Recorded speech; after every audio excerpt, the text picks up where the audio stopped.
Welcome to the Rolex TP52 World Championship. We have 10 boats racing. It's the latest we've ever raced a World Championship in November on the Bay of Palma. Really anything could happen in terms of weather.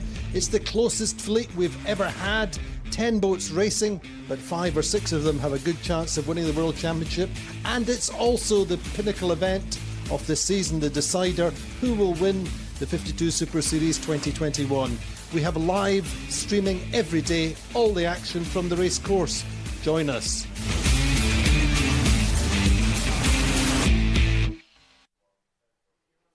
Welcome back to Palma in Mallorca. It's a chilly morning, but the good news is that on the race course there's already 16 knots of breeze. We're looking at a great day of racing at the top of the table in the Rolex TP50 World Championship and the circuit title absolutely at stake. There's only 2 or 3 points in it between the top 3 boats in both championships, in the circuit titles and the Rolex TP50 World Championship.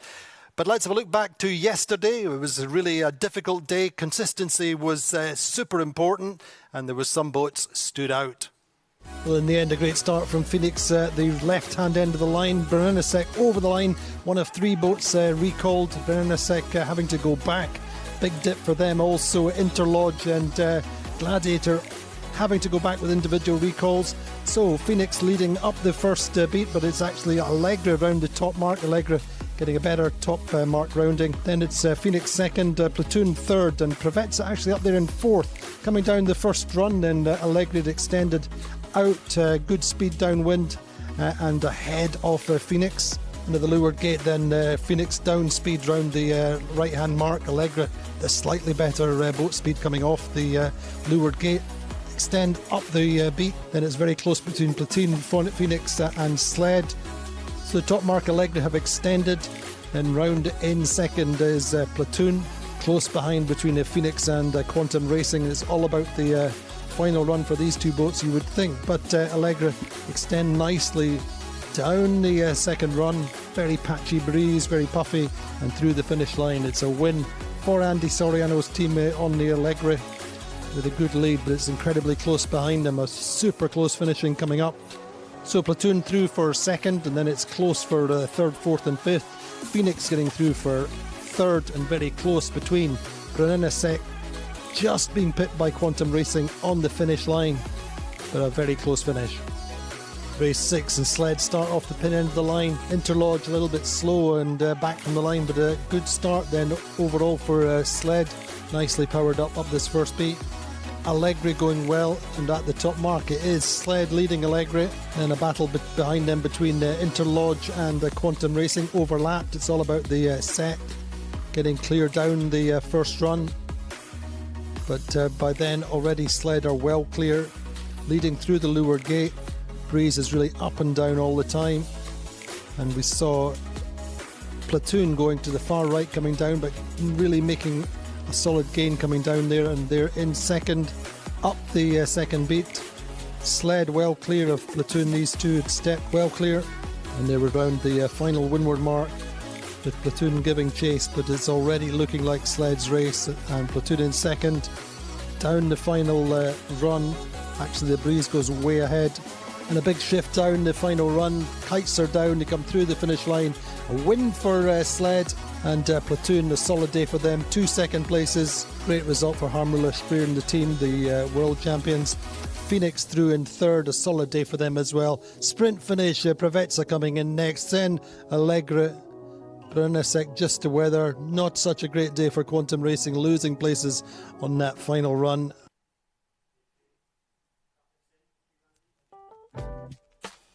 So the standings then after yesterday's racing, well, Phoenix with these 2 third places, super consistent. They're just 1 point ahead of Sled and Platoon, who are both locked on 22.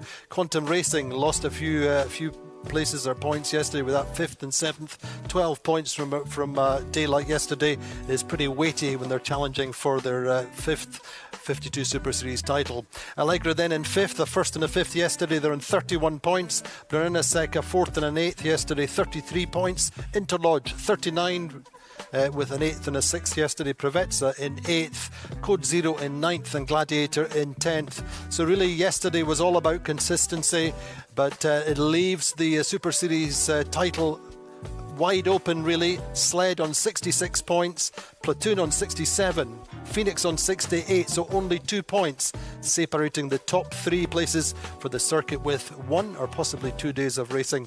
Anyway, Quantum Racing in 4th on 72 points, Allegra just behind them on 74 in 5th place, Brunasek in 6th in 84, Prevezza 97 for 7th, 8th is Interlodge in 109, and Gladiator in 9th. So as I say, really tight at the top, as I say, 2 points in it at the top of the table for the circuit standings, and it's all to play for today. We really are wondering whether we're going to go racing tomorrow. We've got 30 knots forecast.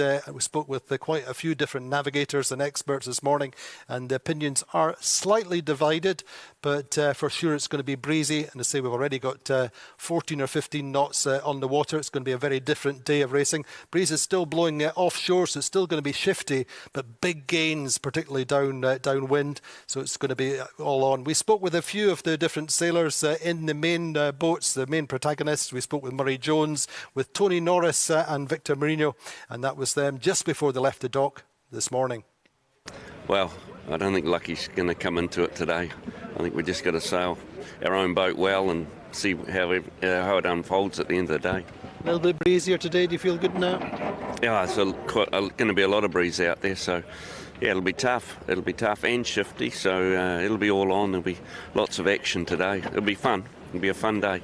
And you just do what Francesco tells you? Yeah, I will. So, Victor, an exciting finale perhaps today. How are you guys setting up? May race tomorrow, may not. What's your feelings? We need to think for the forecast we have, we need to think like today can be the last day of the world, so we need to racing for that. But at the end, because we are all very close, what we need to do is to try to do a solid 2 regattas. So to be in the 2 regattas in top of the podium can be a good result to win the world. So our thinking at the moment is that tomorrow will be difficult, so let's sail today like will be the last day, 2 regattas, and do our best, and tomorrow we'll see. A bit breezier today, is that good for you guys in the platoon?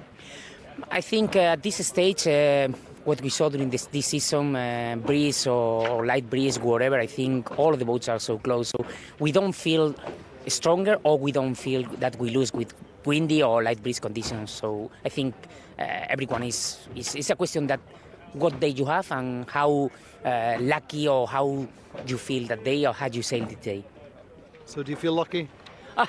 Lucky, we were lucky just the other days because as soon as you are with the difficult days, if you are on the top, you are good, but also you are a bit lucky these days.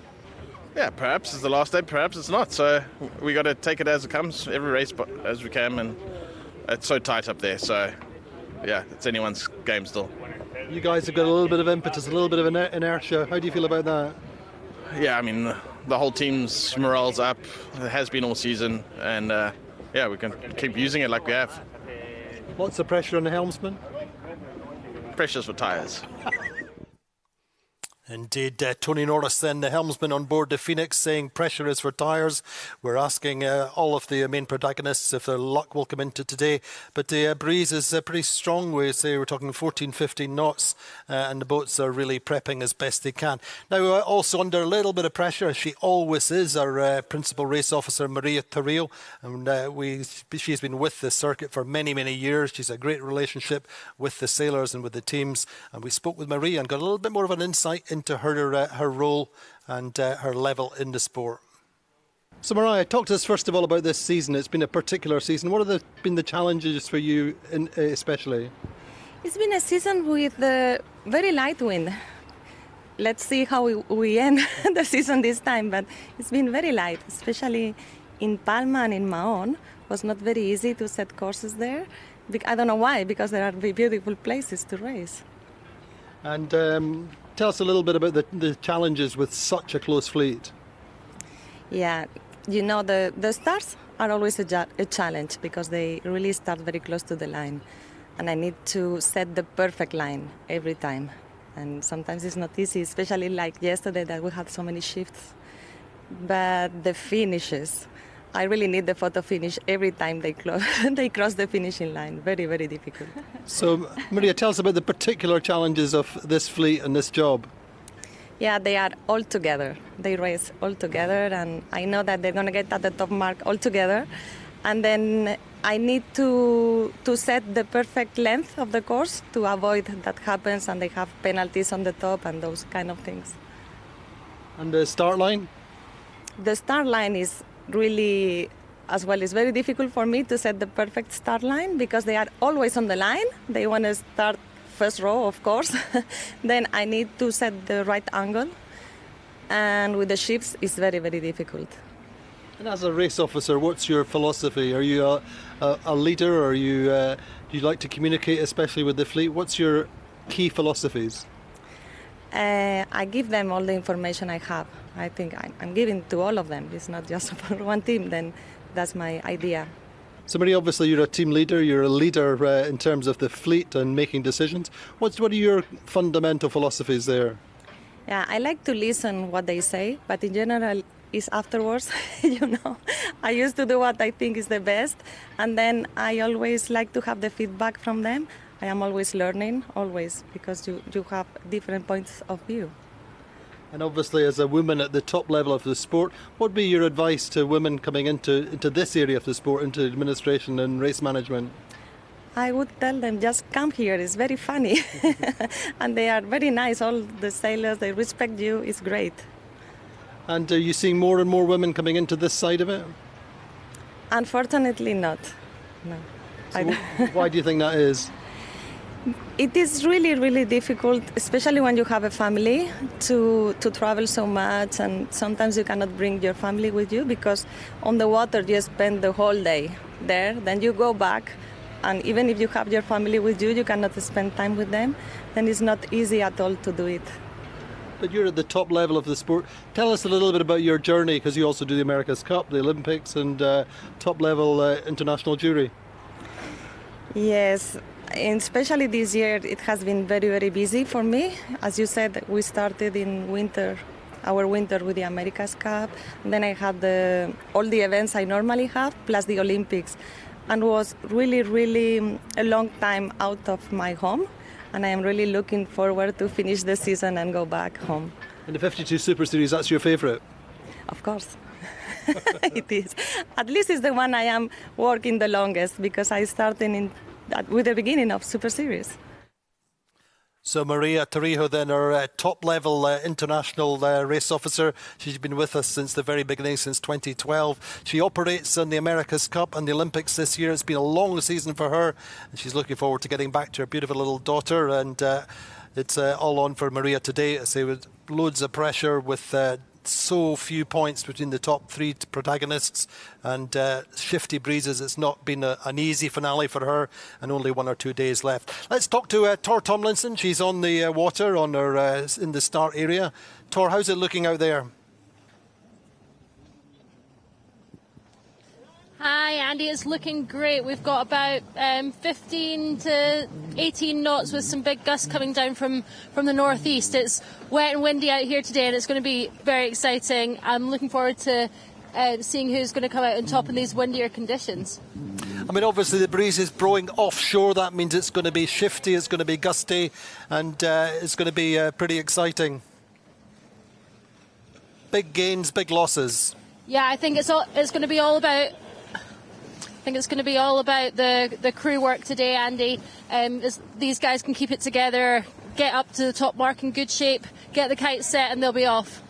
And of course, one of the things about this season so far is this will probably be the most wind that we've seen so far this season in the Super Series. We had some good breezes over last weekend in Palma Vela, but it's really, as you say, it's all about crew work, not allowing any little mistakes, and relying on great communication, isn't it?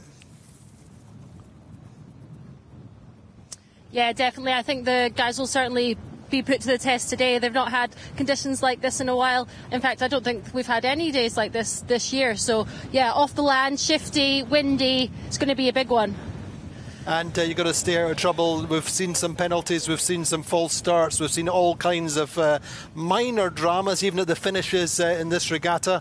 It's going to be about just keeping it clean and not making penalties or mistakes.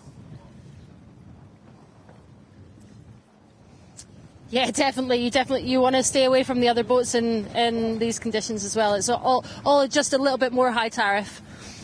Indeed. How do you think? I mean, when you look up the course, is there less breeze up towards the windward mark? Is presumably blowing offshore its strongest and bumpiest at the start line?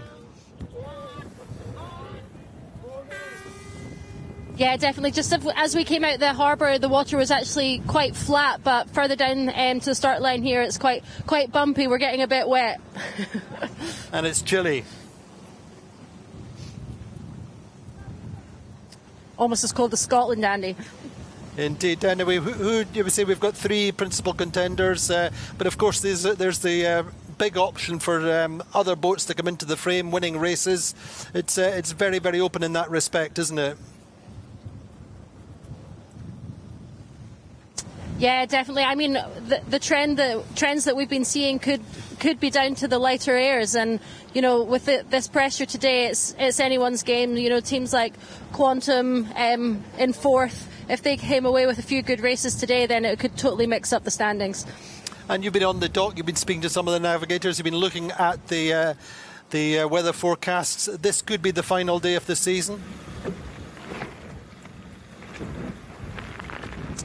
Yeah, I think so. There's this Medicane, as they're calling it, the Mediterranean hurricane, coming our way tomorrow, and I reckon there'll be a little bit too much to go racing. Although it could be fun. Maybe we'll just get the storm sails out.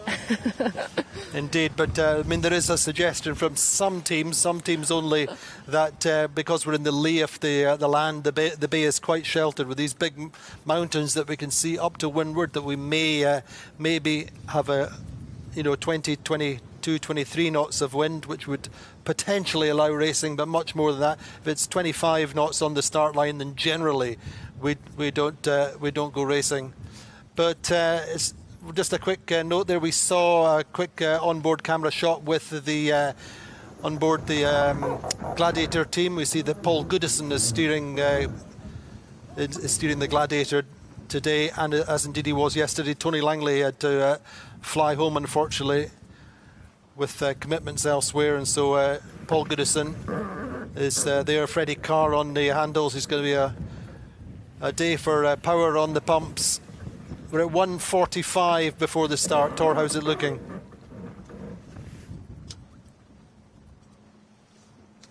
Certainly looking different from the last few days. We've got Phoenix towards the bottom of the pack, just controlling Gladiator, but then quite a lot of boats looking to be fighting for the boat in this start. Indeed, Phoenix, they're just thinking about protecting the boat as much as they can just now. Most of the fleet to windward of them, looking like the committee boat end of the line may be an option just now. The fleet only really starting to assemble at 1 minute to go, or just over 1 minute to go. Code 0 there to windward, all setting up for the line. Say breeze is 15-16 knots, gusty and shifty. Allegra there in the foreground, winners yesterday of one race. Certainly contenders, winners of the first regatta of the season, or sorry, the second regatta of the season.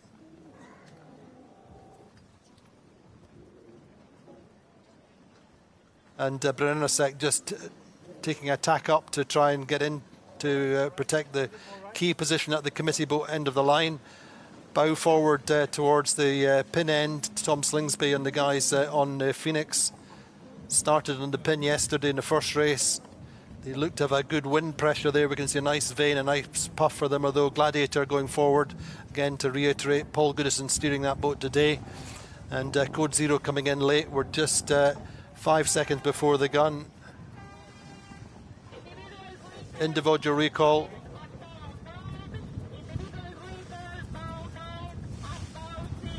Bow 9 and bow 6 are individual recalls. Did you see the recall there? Tor, yes, who's going back? I think it's yes, Andy. It's Interlodge and Prevets that are going back at the moment. Yeah. Both were pretty punchy starters yesterday in that first race, as they were yesterday. Not such a great start from Sled. Seemed to be a little slowed off the line. Good start from Phoenix from the pin end of the line.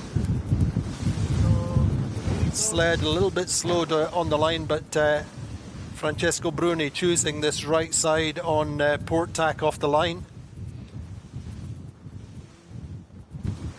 And Gladiator there, one boat up from the pin end. Quantum looked pretty solid. Much more wind pressure than we've seen all the way through this season. A great finale. Looking overhead then, nice angle for Code 0 in particular, and maybe Berenice middle of the course. Quantum all sailing higher than Sled. Maybe Sled running into a little bit of a knock. A header for them. Let's look back at the start then. It was individual recalls once again for Interlodge and Prevets. Solid start from Brennusek, most windward. Seeing the bow of Phoenix just at the pin end of the line. Look at the situation for Sled coming off the line. The regatta leaders really starting badly, but getting back into it fairly quickly. We're looking at Quantum Racing now in the middle of the mix. Allegra out on this side, I think. Sorry, Sled on this side. Coming back on starboard at the port tackers. Tor, how's it looking with you?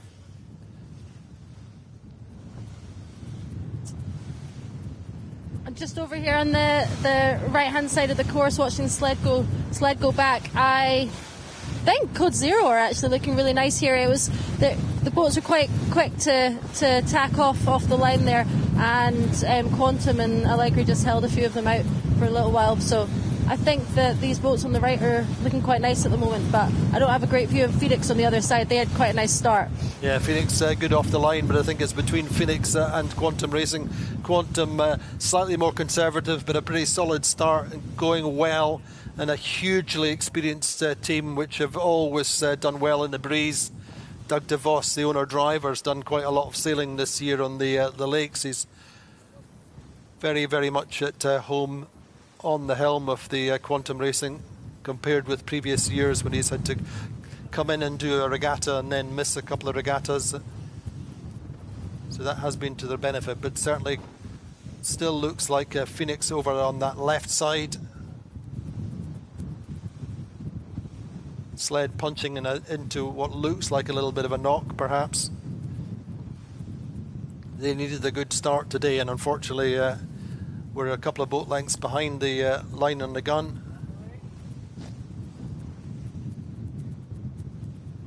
Quantum Racing moving bow forward on rivals Brunnesec in fourth, Quantum in second. They're in the middle of the course, looking upwind and out on that left side. It's Phoenix and Gladiator. Came off the line pretty much side by side, of course. Said Paul Goodison steering and Giles Scott on tactics.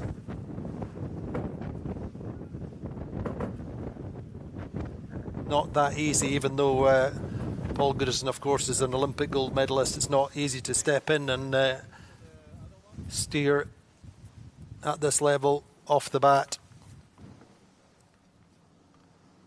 Platoon didn't have the best of starts, but they're working their way back into contention in fourth. Again, not risking too much, relying on their boat speed and their boat handling this early in the first race of the day.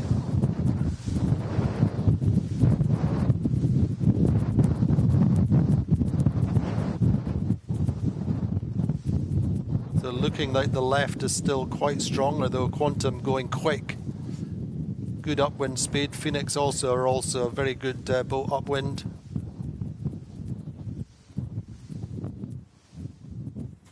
For me though, I think Phoenix in control of the situation meantime. Watching Allegra there just behind him, still working out to that left side, on board with Platoon now, the defending world champions, lying in third place in this regatta, 22 points versus 21 for Phoenix. Phoenix are the regatta leaders. And Platoon chasing Phoenix.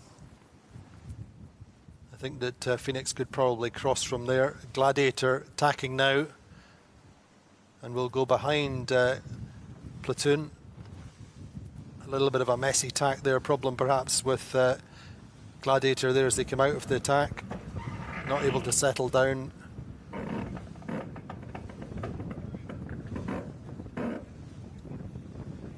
Freddie Carr, the powerhouse on the pumps there.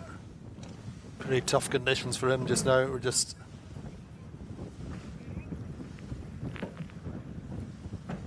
seeing them getting to Allegra there just underneath them. Quantum crossing, and I think we'll tack on them.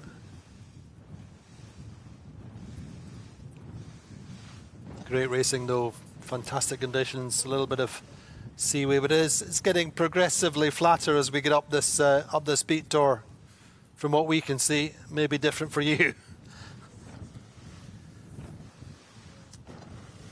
Yeah, it's definitely getting a little bit flatter, but the puffs are quite big and the sea state's get a little bit bit more bumpy than it has been in the last few days. I can definitely see some rustiness from the crews in these strong winds are coming out of tacks and heeling over a little bit too much.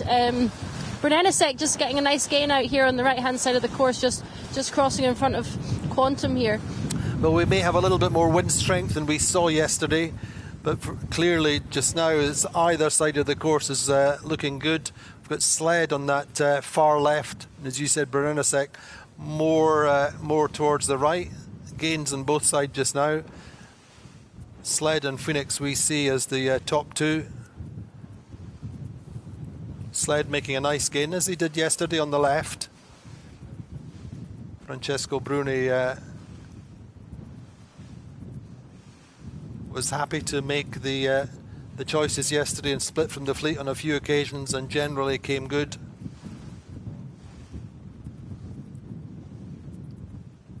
Quantum racing on this right side with Allegra. As Tor said, Brunanasek actually going well in the middle of the course. The really Sled and Phoenix on board with Phoenix. Looking pretty calm and collected just now. Nicely set up.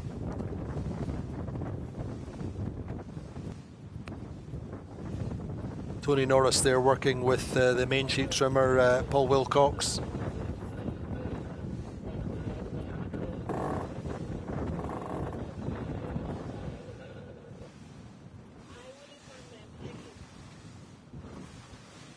And just watching Phoenix there crossing, I think, ahead of Sled. Not much in it, but 3-4 boat lengths. All changing a little bit on this side. Quantum round about third, but let's see how this plays out. How's it looking, Tor? We're getting up this beat fairly quickly. Yes, we are. I'm on the right-hand side of the course, but for me, the left hand is looking a bit stronger. The boat's over there, but Quantum certainly winning on the right-hand side, but the left-hand lot seem to be just a little bit ahead of them. So we're watching Phoenix there going over to that left side. This is how close we're going to be coming in.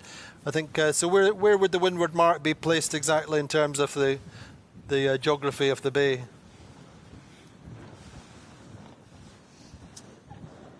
So we've got the course bearing is 040. We're just actually quite right of where we were yesterday, right underneath the mountains. But we're certainly, we could just see in that shot there with Phoenix running across there, getting closer to the marina wall. And I think you'd imagine they get a little bit of a lift on that port tack over there. It certainly seems to be quite clear of Sled.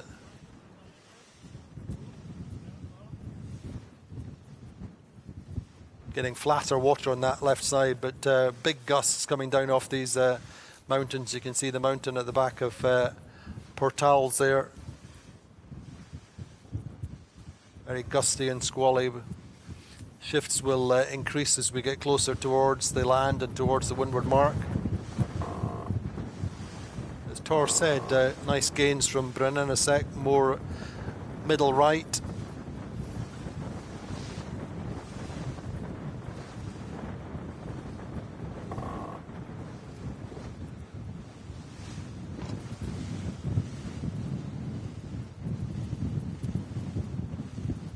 So Phoenix in control for the meantime, yeah. Quite a lot of boat on. Sorry, go ahead, Tor. Sorry, Andy. It looks like there's quite a lot of boat on boat action. A lot of boat on boat action going on the left-hand side of the course. So actually, Quantum and Allegra have both got nice little lanes here on the right, and actually could make gains here if the shifts aren't so big. That's right. Just had a quick look there at Quantum on the tracker. Certainly busier on that left side now, and Phoenix electing to tack back in towards the shore. Brunanasek going quick ahead of that group, in control of the group. Just seeing our umpires there in the middle of the fleet.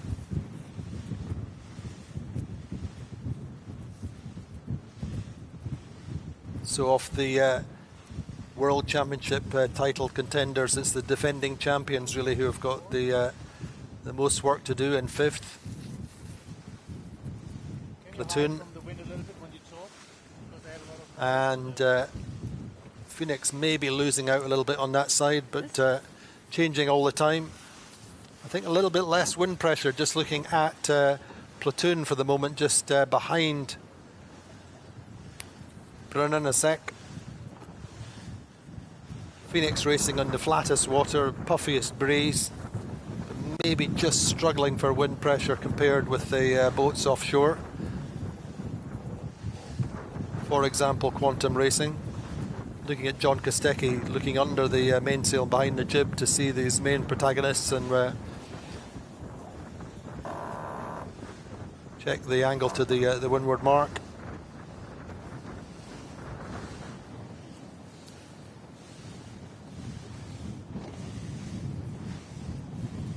So it's between Sled and Quantum. Quantum more towards this right side of tack, just under ley line.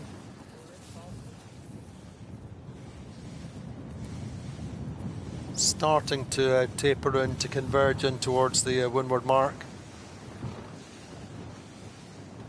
How's it looking, Tor? We're seeing probably between Sled and Quantum, possibly Phoenix. Yeah, there's quite a big split in the fleet here. We've got Quantum and Allegra here on the right, and Phoenix and Sled quite far left. I think that the breeze is a little bit more on the right, but obviously the flat water on the left as well. There's gains to be made on both sides of this course. I think Quantum aren't far off the ley line here, and if I was going to put my money anywhere, it'd be on them right now. Yeah, certainly we're just watching them converging with Sled and Phoenix. Phoenix being held slightly and quite slow out of that tack. Sled trying to get up to Phoenix, impose the lee bow, but at the moment Phoenix looked to be hanging in there, but it looks like a Quantum lead at the top mark. As Tor said, Terry Hutchison, Michele Evaldi and Lucas Calabrese on the afterguard of Quantum have chosen to stay right and really, as they say, let the boat do the work. The nice lane, nice choice.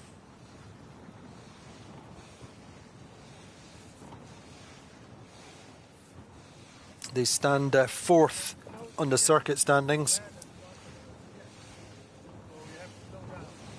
and but have 7 points to make up on Phoenix, the regatta leaders, the world champion ship leaders.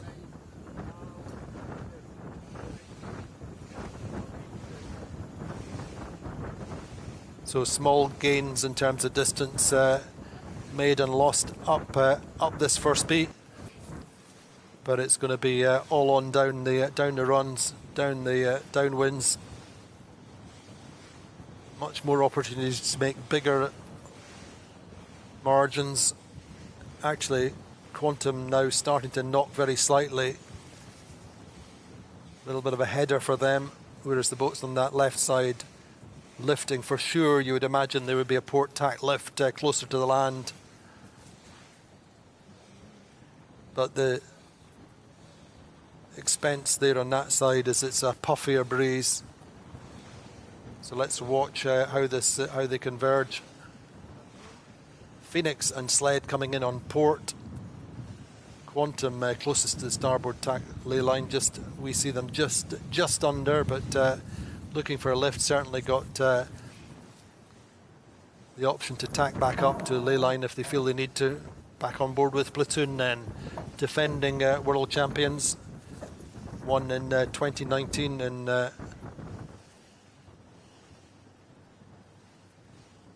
Puerto Portales, I think it was, and winners of the last regatta when we were in Menorca. But they have a little bit of work to do. They're in 5th place just now.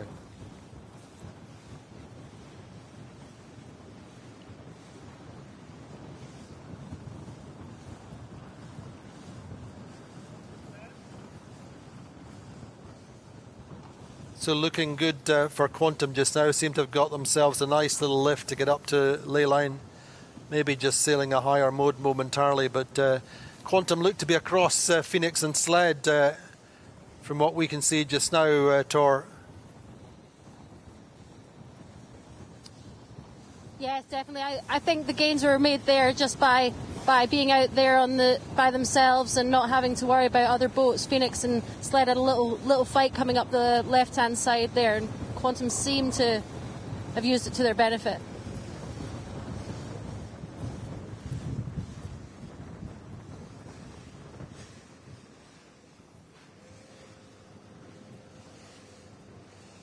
So as we approach the windward mark, first time up, first race of the day, it's looking like Quantum racing. 4 times 52 Super Series champions. Fighting back after a modest day yesterday, really, in comparison to their rivals like Phoenix and Platoon in particular. But Doug DeVos's team fighting back, doing a great job as the helmsman puts the bow down with a pretty solid lead all in all. So round first is Quantum Racing.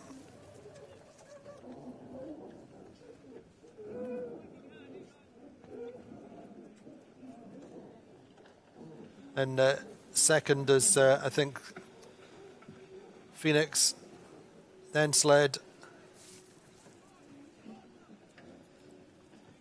Platoon passing through in fifth, Berena second, fourth. Allegra struggling just a little bit in the traffic, losing a little bit of ground to the boats in front of them. And we see Code Zero, about 23, Mark Blees,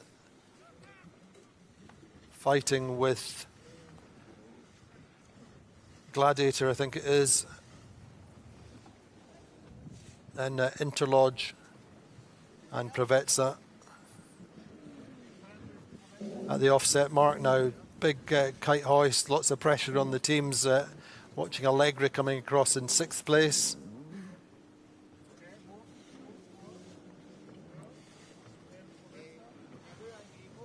Gladiator in seventh or eighth, on board with Freddie Carr hoisting the kite with Giles giving him a hand. Kite set then on the Gladiator, not so quick on board the Code Zero, having to wait and get clear. But a big lead then for Quantum Racing, not unexpected, so strong in the breeze, such experience on board.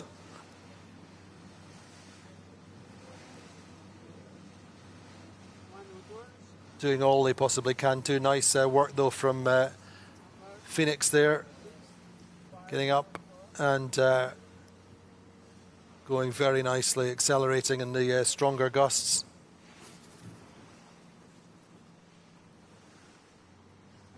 Quantum just stalling momentarily in the as a big gust hits them.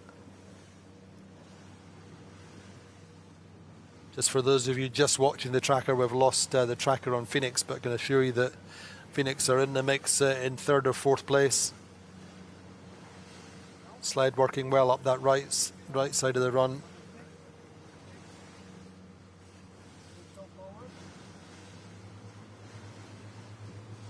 Say Phoenix in fourth, Brenner set going nicely in third. All to play for down this run. The only boat which is jibed off early is Interlodge.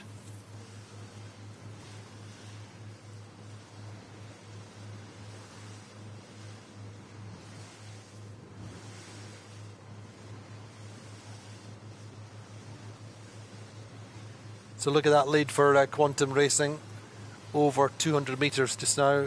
The battle is behind them, principally between Sled and Phoenix. Platoon still holding fifth,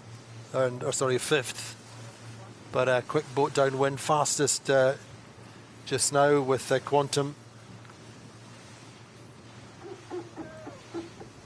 Gerd Harbour-Muller there, the powerhouse on the pumps with navigator Jules Salter as they pop in a jibe.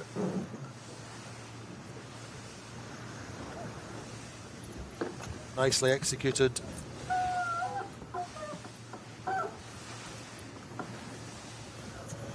Chasing Phoenix and Sled. Another gust coming on for the Interlodge team. Tony Ray steering. Kite eased, bow lifts. Big acceleration. They're in 10th place, but going quick enough. Brennan bearing out to this left side slightly. going well. I've got up to second.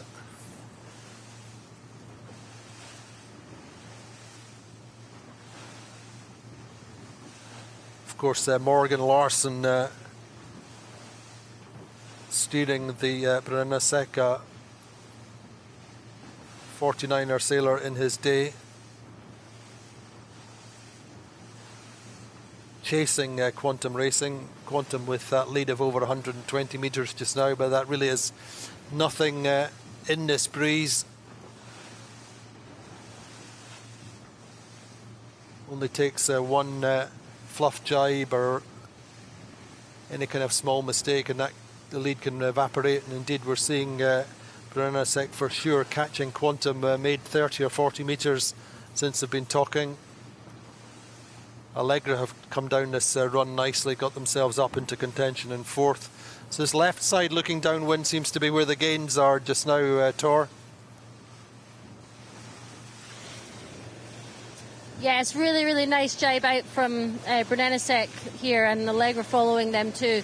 It looks like Quantum just went a little bit far into the right-hand corner looking downwind, and these two have just got a little bit more pressure on this side of the course.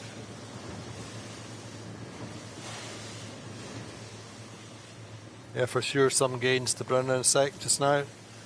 And also Allegra, potentially.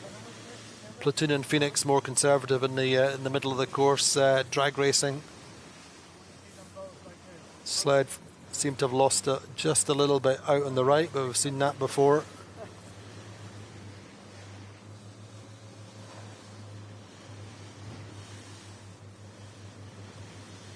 These kind of conditions really do expose the flaws, the weaknesses, particularly as we've said, because we haven't had much of these kind of conditions at all this season. Allegra probably done more sailing than most of the TP52 teams this season.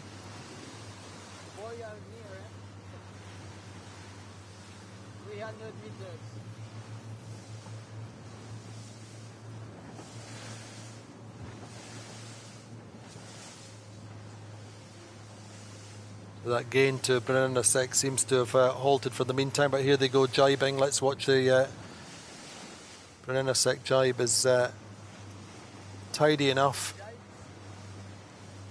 Morgan Larson brings the bow up to just catch the kite and accelerate. Look to be behind Platoon just now. So in fact, although we thought they'd made some gains down that left side, once they've jibed, they're actually going back at Platoon.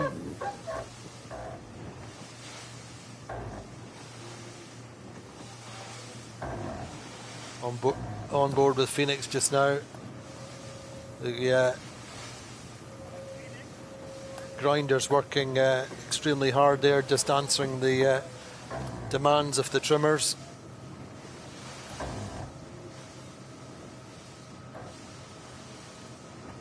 So solid, you'd have to say, for Phoenix in third. Being challenged by Platoon a little bit on their to their left, but Phoenix will protect against Platoon. They need a good solid jibe just now, because of course look at the speed that Platoon are at just now. Coming around a little bit slow out that jibe, but meantime Platoon are flying as well.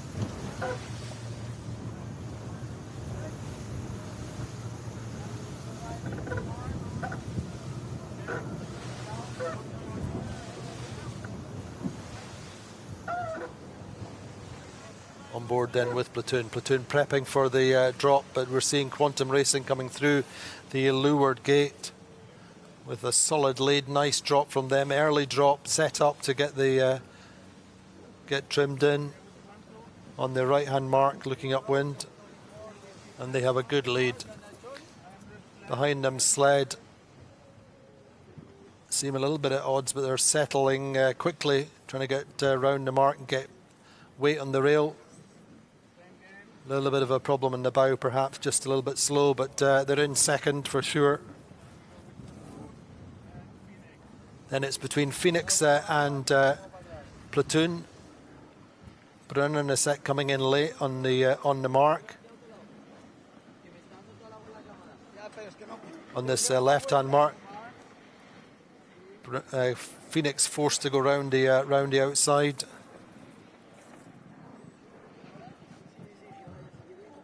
Meantime, Platoon getting up to third on the other mark. Nice rounding, nice approach from the defending world champions, getting into clear air.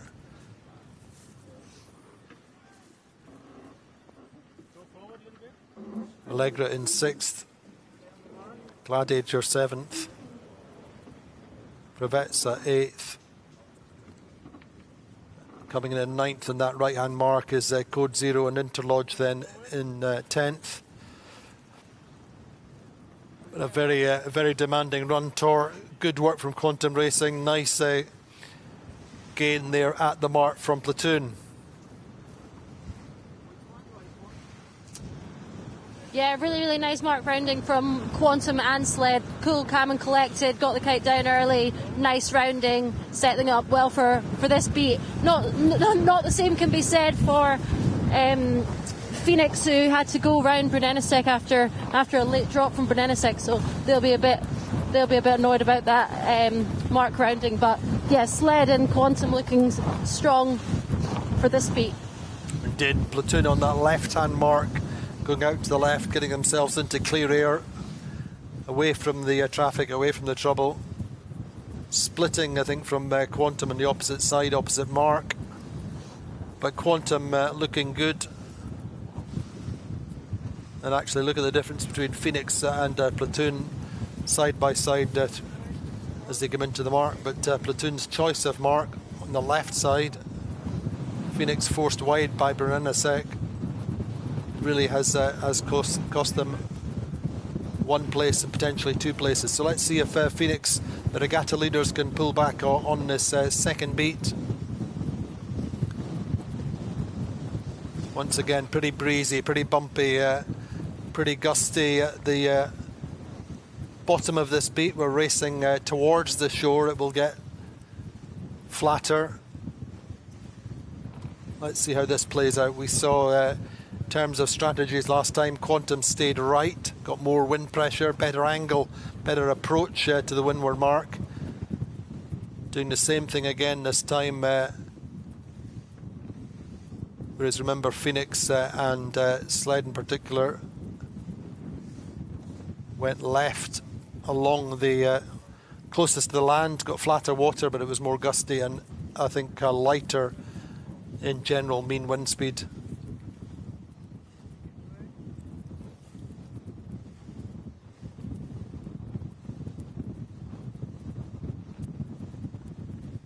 So gaps starting to open out slightly in the fleet.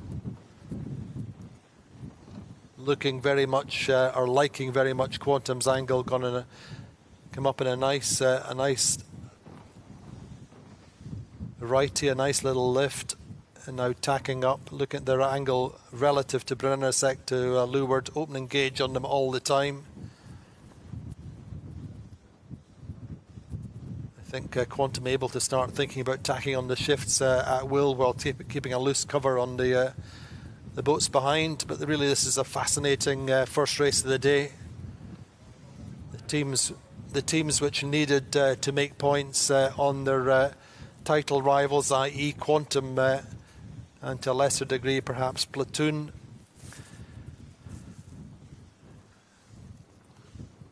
should really are just doing what they need to do.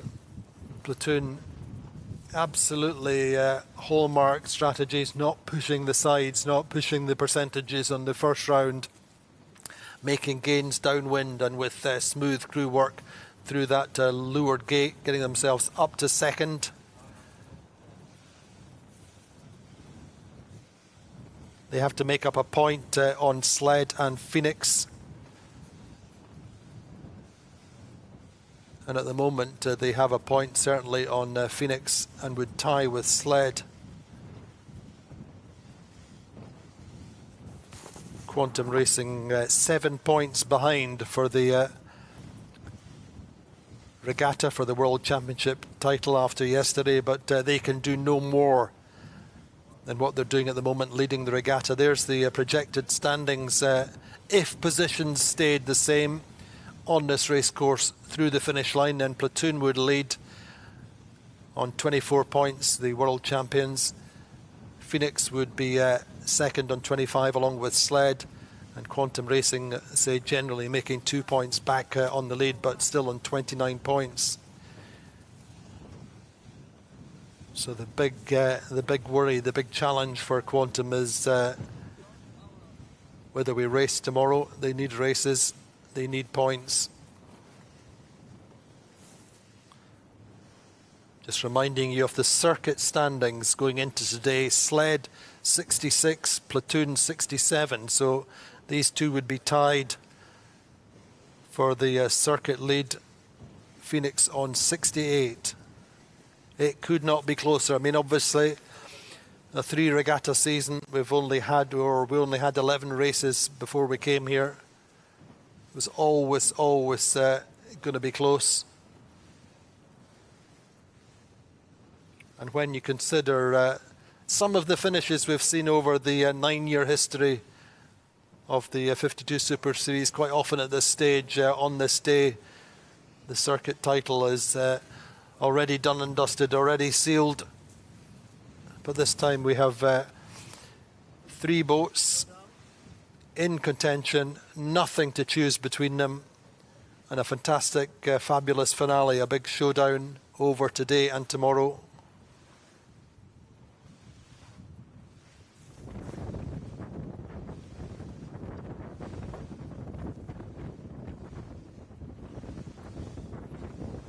So on board with Phoenix, just watching Platoon crossing them. I think in general, once again, trying to get back to the left into the flatter water. What do you think, Tor?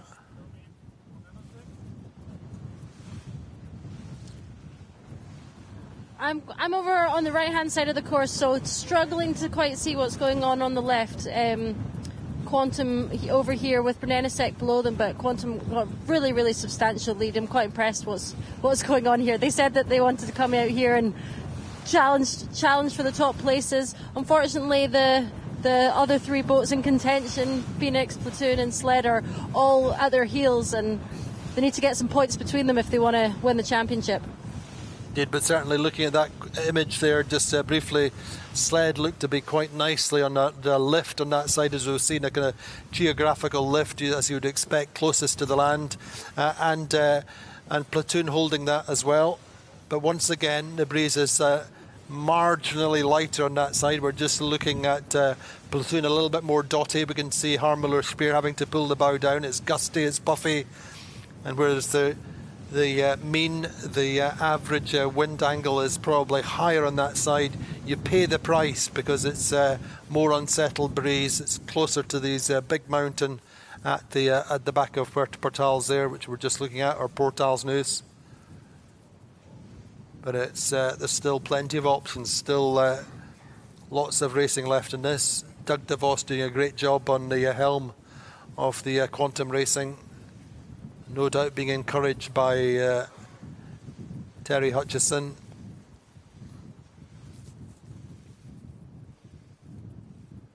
Big rivals and teammates, in the sense that they're both using Quantum, are first and second just now. I think Ed Reynolds, my co-commentator yesterday, probably got a bigger smile on his face just now, but he may just be worried that it's too late.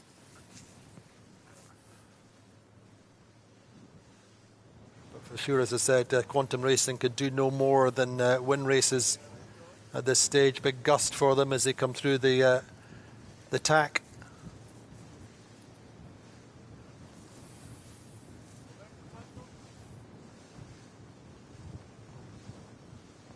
I think, if anything, actually, perhaps the breeze has built Tor. It's looking pretty fruity now, maybe 19-20 knots mean wind speed. Would you agree with that, Tor? Yeah, There's you're the wind. right, Andy. The wind It's is definitely definitely building a little bit out. Yeah, there's definitely a little bit more out here. I'm just watching Quantum just going over covering. You know, they're not safe. They're not away here. They're a little bit worried about the guys out here on the left-hand side of the course. So just taking a hitch back in, tacking in below them, keeping in touch with the fleet. Hopefully they can hold on to the lead.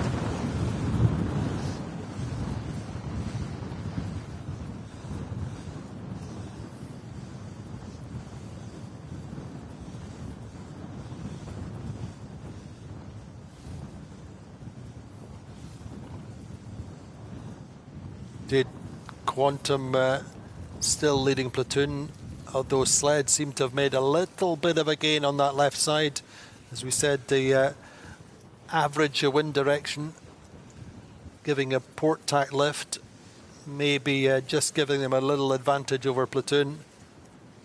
Phoenix further to that left.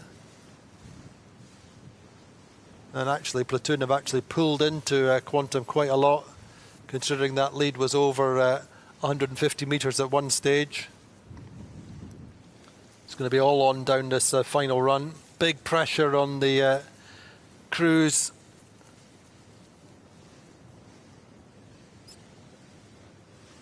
On the sets and the manoeuvres, the jibes downwind have to be absolutely perfect. You can't afford to make any kind of small mistake.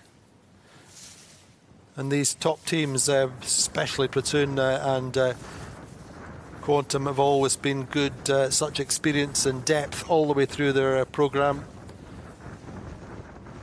America's Cup winners abound, ocean race winners abound, and Olympic medalists on both programmes.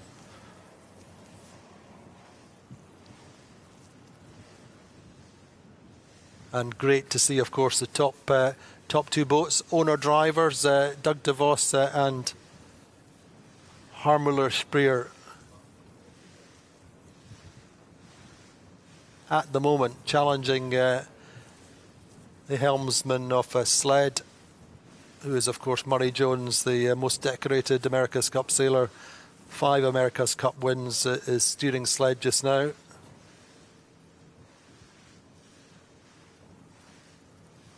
And once again, you can't think of any other sport at this level where you can go out and, as an owner, and race against the very best in the world on your own, steering your own boat.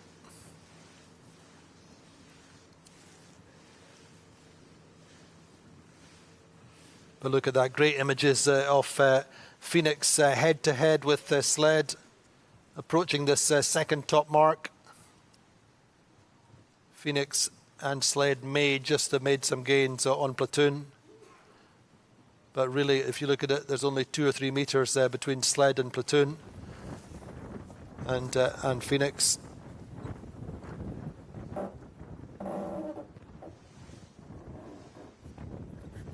Approaching the windward mark. Quantum, how do Quantum look relative to Sled, Tor?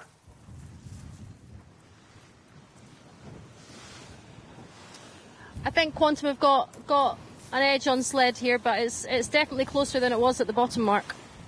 So maybe they left a little bit stronger this time. Certainly Giles Scott and Cohen Gladiator trying to find something out on that left side. Racing tight with Interlodge. Allegra have lost a few places, down in 9th just now.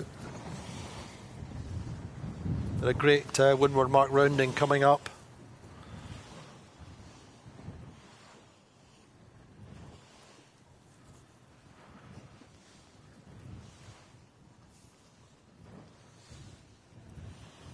But it's a good lead in the end, 150, 160 metres for Quantum.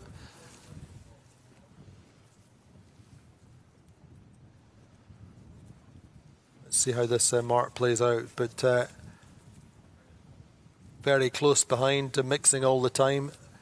Platoon closest to the starboard tack ley line on this right side. Protecting the power of the right to a certain degree. certainly relative to Brunellasek, who appear to be back up to third just now. Good beat from Vasco Voscotto and Pietro Sabello on Brunellasek.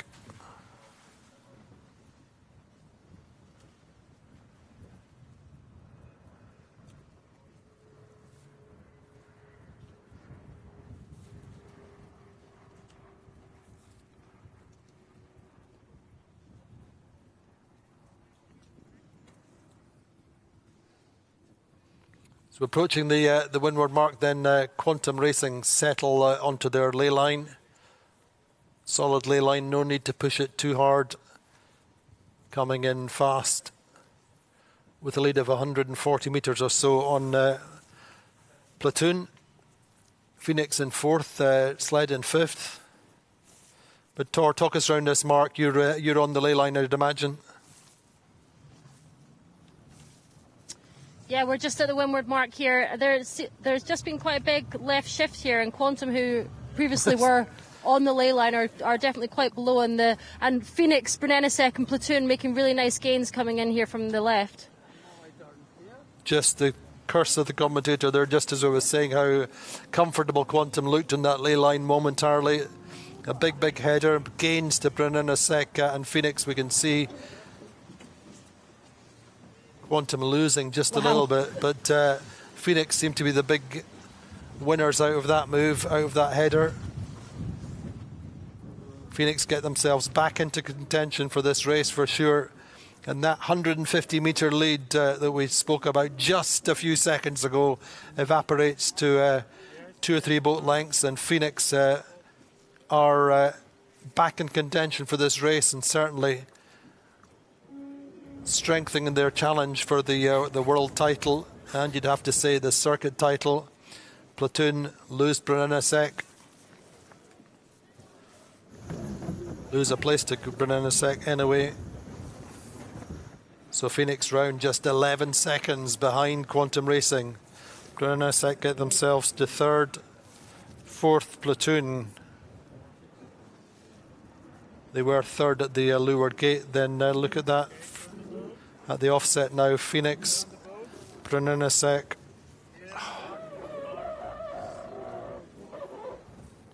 Platoon, Gladiator, Sled. So Sled losing out then. They were second or third at the leeward gate. And coming up that second beat, now behind Gladiator. Gladiator, as we said, making gains, where we saw them early or in the middle of the beat on that left side. That's worked for them.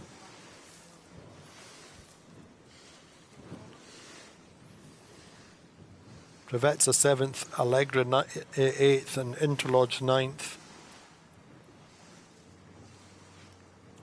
And Code Zero, I'd imagine 10th. We can't see them, Code Zero on the tracker just now.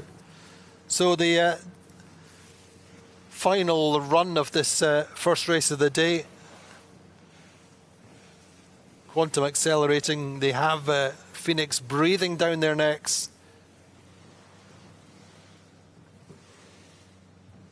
Brunellasek slightly slowed momentarily. They've got Platoon on their hip, chasing them.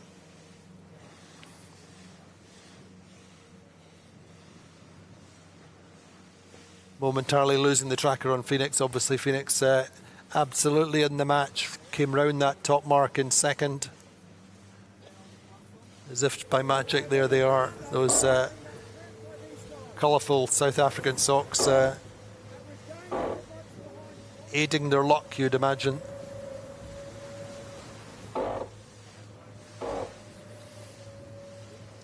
Breeze is a little bit more up and down as we come down this right side of the first run.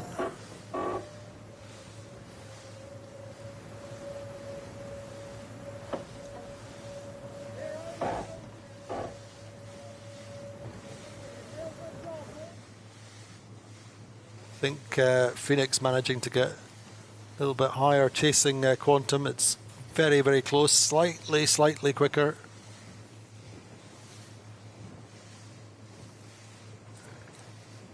Of course, really in the big picture, Phoenix would be happy with second, with Quantum ahead. Quantum not the biggest of threats for the Regatta and the world title.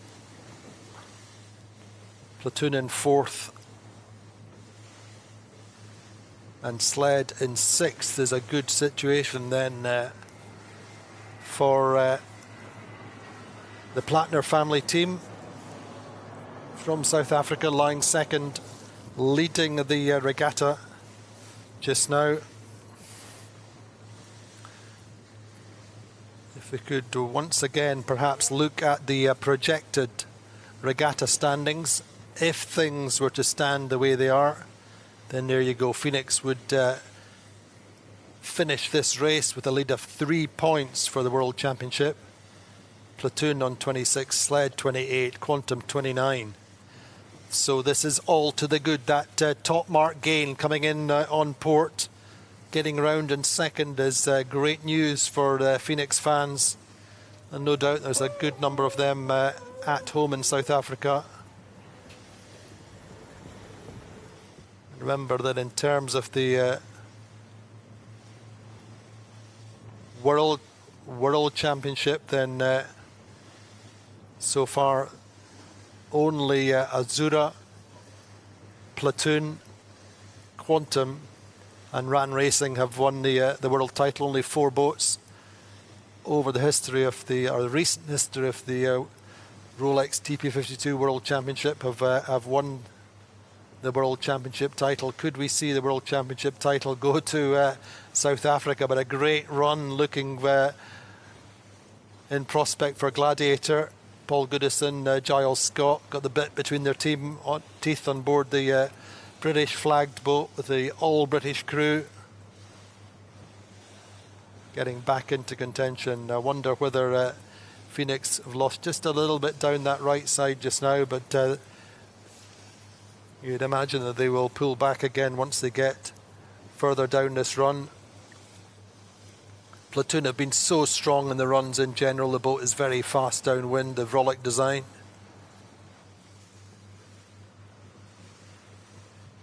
But nothing in it. Gust then for Platoon. Brunasek on the right of them and just ahead. Virtual giving Brunasek second just now. Tor, how do you see it just now? You're obviously to the left of Platoon on the boat that's giving us these images, but how does it look further down this run?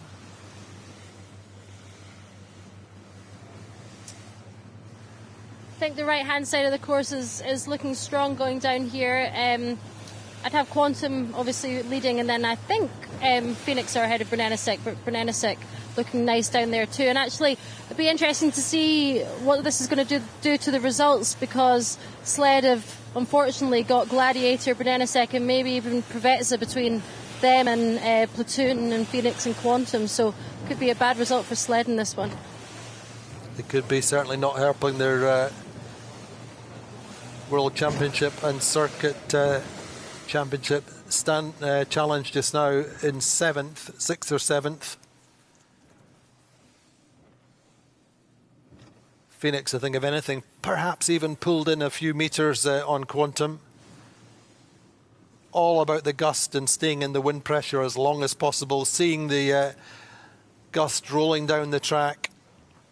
And this is very, very unlike what we normally see on the Bay of Palma, of course. Finally rewarded for being here in November.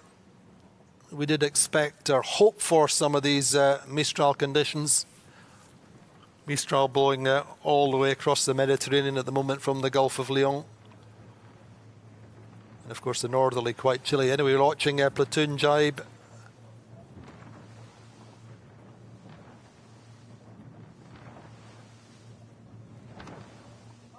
Settling after the jibe, Harm Muller-Spreer, hugely experienced owner-driver, knows his boat perfectly, and a hugely talented owner-driver who's been doing this for 30, 40 years in all different classes.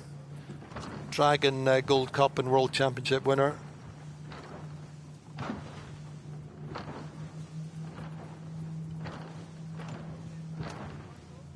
Converging with Sled. Sled seemed to have made perhaps a little bit of a gain. And once again, perhaps Phoenix getting back to Quantum, but I think they're going to run out of racetrack tour. Quantum just speeding down this run and jibing back towards Phoenix. It's looking reasonably close between the two of them, Tor. Oh yes, have you just seen that? Kite's blown on just Phoenix. Blown up their spinnaker, just trying to go behind. Kite's blown on Phoenix just at the wrong Pretty moment. big blow for Phoenix here. Kite has blown for them. Now they need to get a kite back up as quickly as possible and get the kite down, so they've done that. Now they don't need to worry too much about the burn. It's like the worst possible thing for them at this moment. They have to stay calm.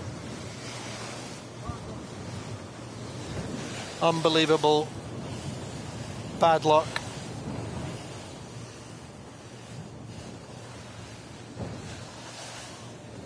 Quantum streaking away from them. Devastating for Phoenix there. There is just a little puff came down and they had to go behind Quantum, who were on starboard, and the two just came together and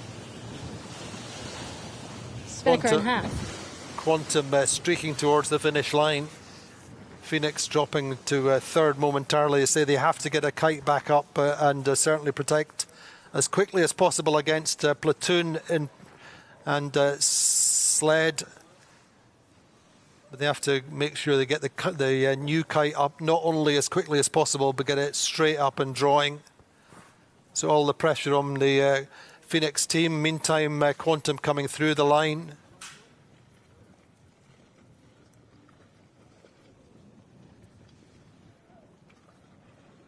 So still waiting to see a kite on the Phoenix, but Quantum Racing then get through to a big win for them. Then it's going to be Brunelesek through in second. Brunelesek challenging, I think, Platoon coming across from the right, looking downwind. But Brunelesek then get second. Platoon, a gift of a third in some respects. They were behind Phoenix.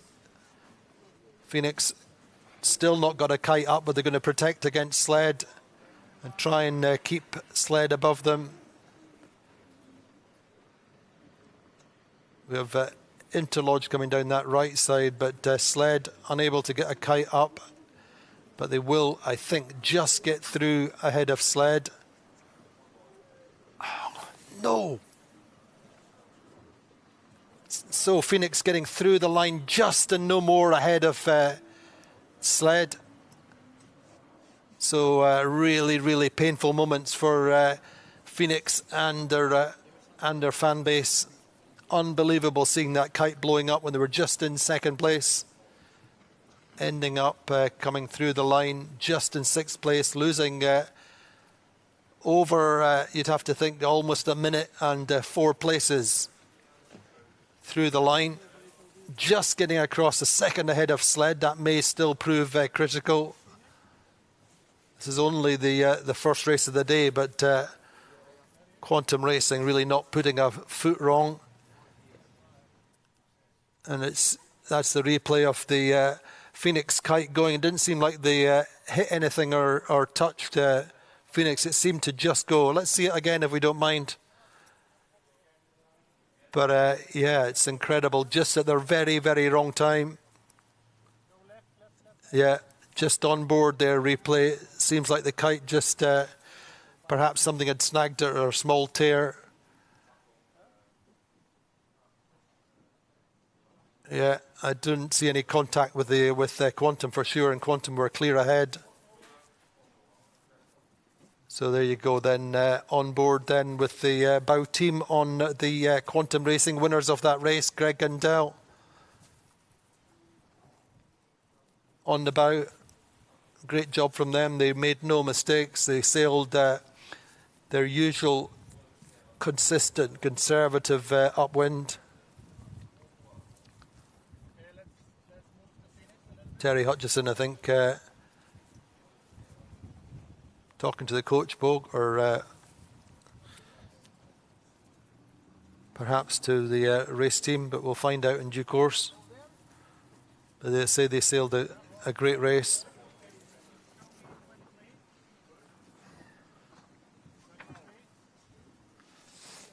So then the win for Quantum. Brunner and Sec get a second place, which is a little bit of a consolation for them. They're good result for them, but they've really been underperforming at this regatta in the big picture. Too many mistakes and too many costly errors. There are 12 points off the leader, Brunner Sec. But that's a good result for them. They're second. On board with Phoenix, really devastating for them just now. Not sure how much that's going to harm their challenge for the World Championship and for the circuit title. Certainly losing a kite and being a sail down is not going to help them.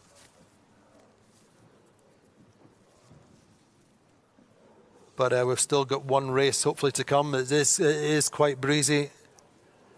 Quantum for sure want races. Most of the teams out there definitely want races, and increasingly so then for Phoenix. Phoenix may have had that kite not exploded. They might have come through the line and thought, oh, we'll stick with that.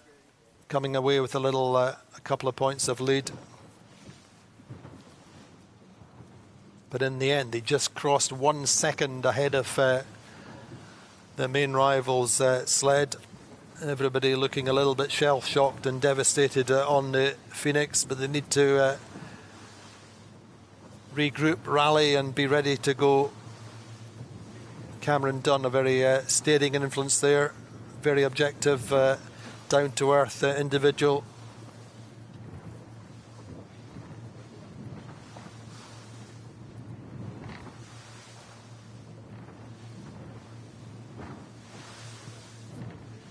So Quantum with the coach boat alongside. It's important to rehydrate, to get food on board and in the team as quickly as possible. It will pretty much roll straight into this second race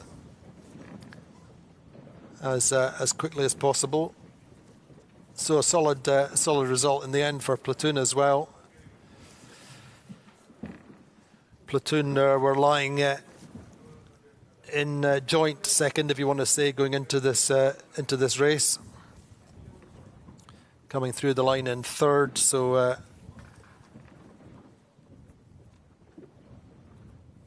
I'm sure, or pretty sure, taking the regatta lead.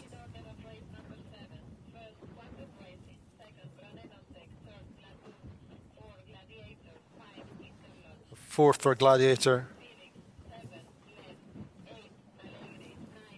Just listening to our race officer Maria confirming the race results on the VHF, but the key thing I think maybe in the end that Platoon's third is should I think give them the regatta lead when it was all going so well for the Phoenix coming down that run. But conditions Tor still looking pretty good for a second race. You can see some big gusts, but although we had some moments during that race when the breeze was certainly over 20, 21, 22 knots, certainly still sailable and looking good for a second race.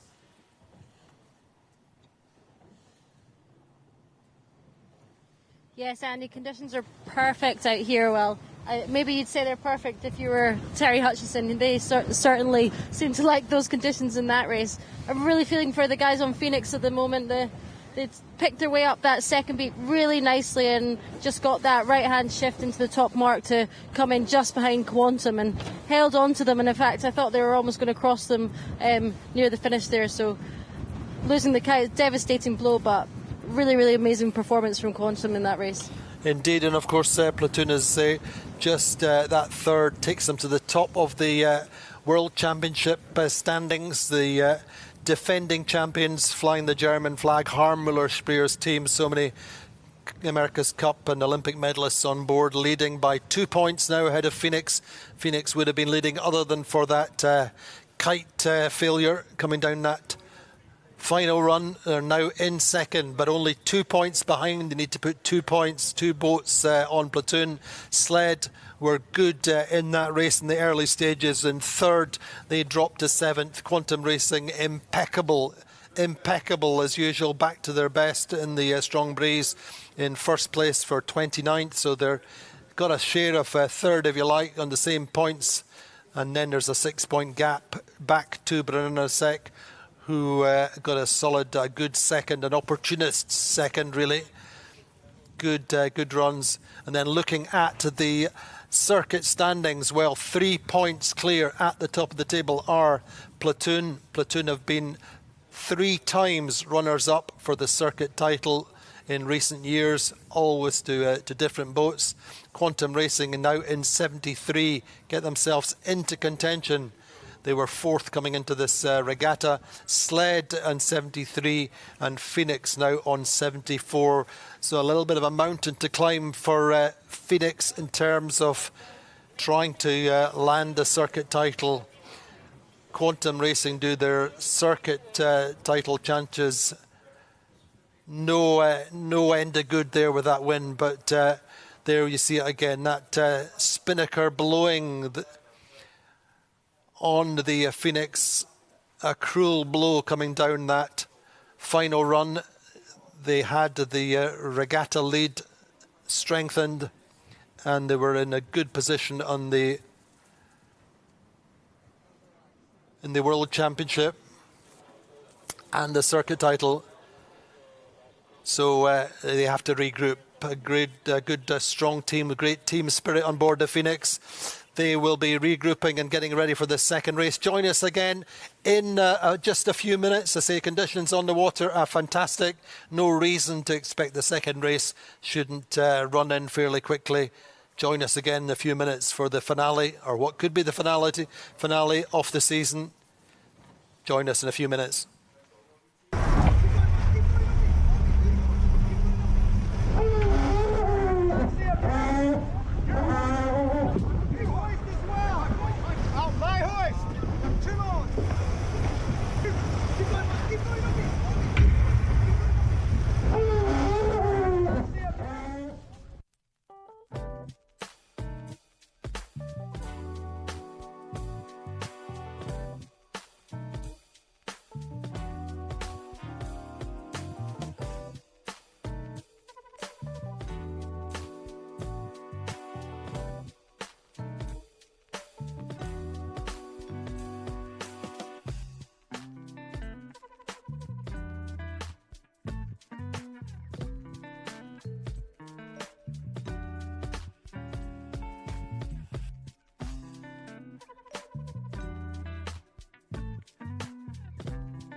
Well, an absolute heart-stopper, cliffhanger of a race there with Quantum Racing coming away with a nice win.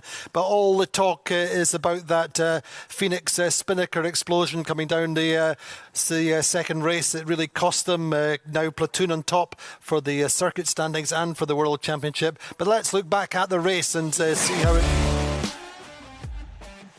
line from Phoenix and Gladiator in particular. Sled late. The Regatta leaders going into today were late on the line. They got themselves back into contention, but Quantum, as ever, solid up the first beat, percentage sailing round the top mark with a lead, with Sled in, I think we're third at that top mark. Then this fast first downwind. Brennisek made some gains down the left side, but Quantum still in control through the leeward gate. The gate choice through for the next group was crucial, but there we see Sled coming through. They were in good shape at that stage. Coming up this second beat, the left was not looking so strong. Quantum just playing it safe in the middle of the course, coming upwind.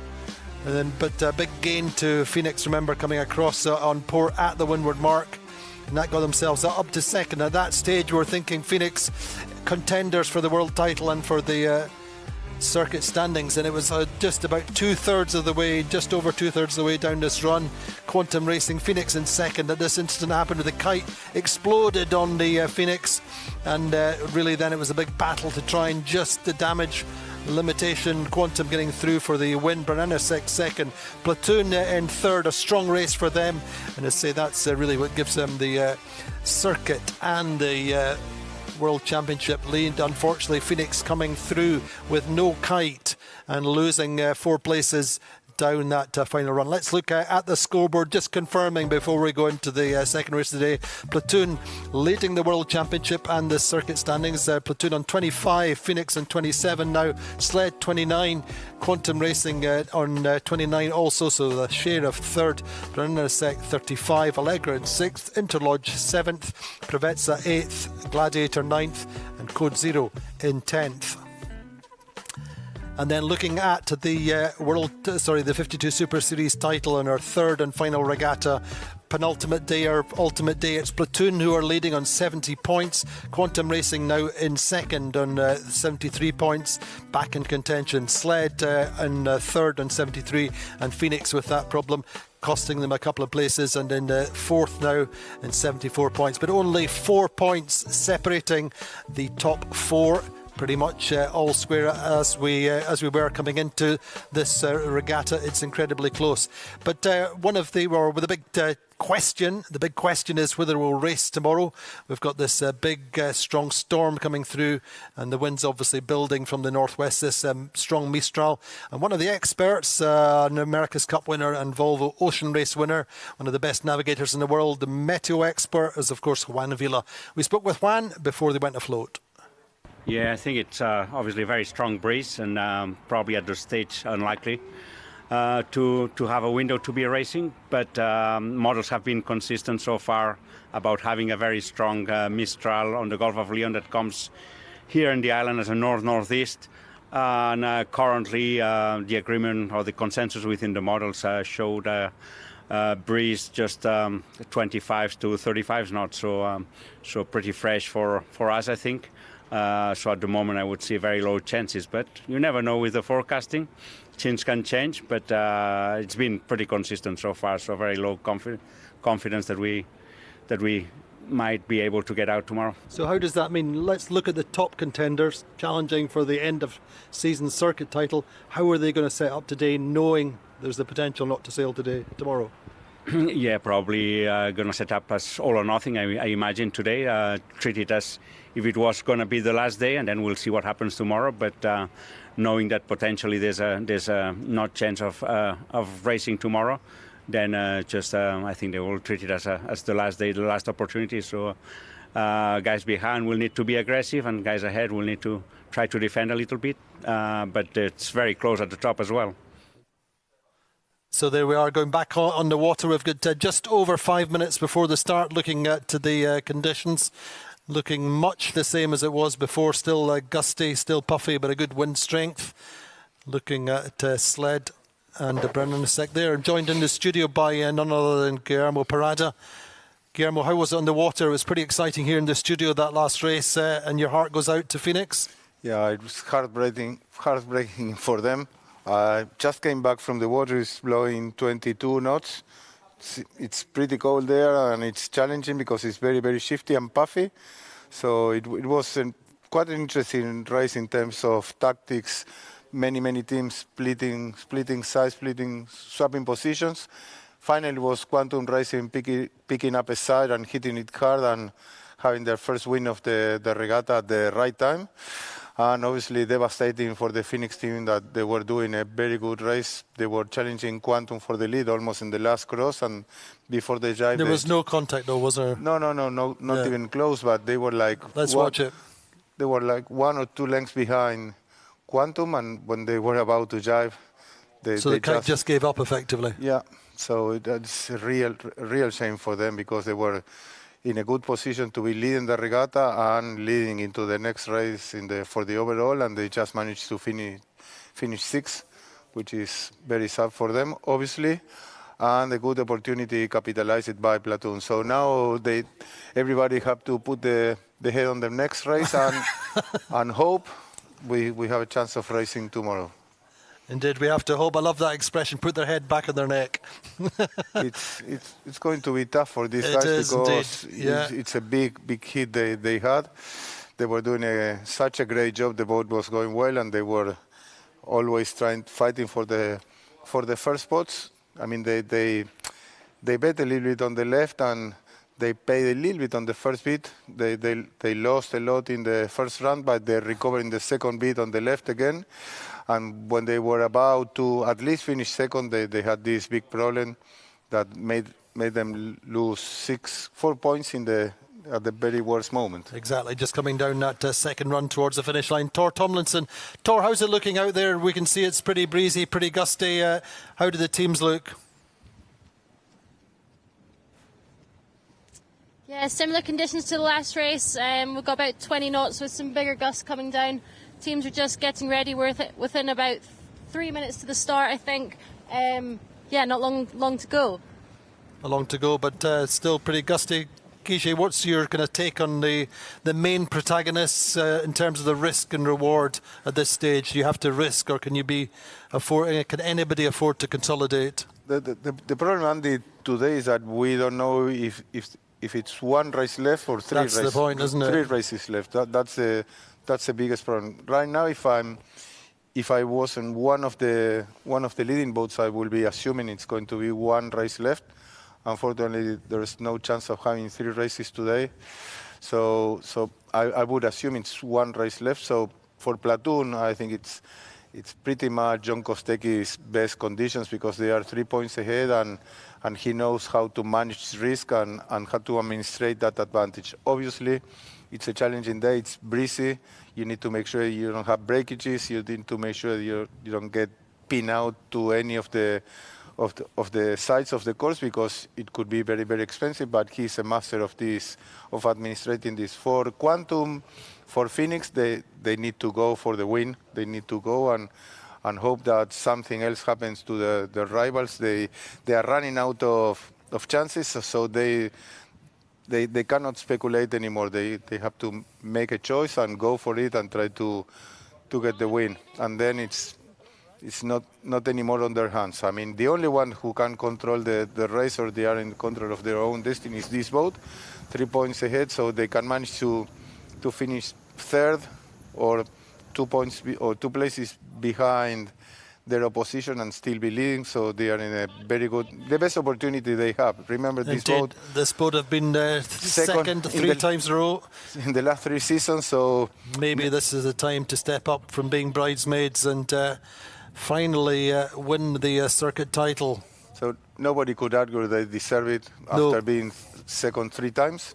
Obviously, it's not the way Phoenix for sure wanted to happen, but it's the way it is. You need to finish every race. You need to make sure you avoid breakages. You need to look after your gear, and that's part of the game in conditions like today. And the sled challenge just appears to have fallen off very slightly with that. They were doing well, and then they're not that second upwind. They just seem to lose a couple of places, and they've got a bit of a mountain to climb as well. Yeah, it was a pity because they were also in a very good position on the first gate. At the first bottom mark, Quantum was leading by quite a bit of margin. They were solid in second, and at that stage they were leading not only the regatta but the circuit.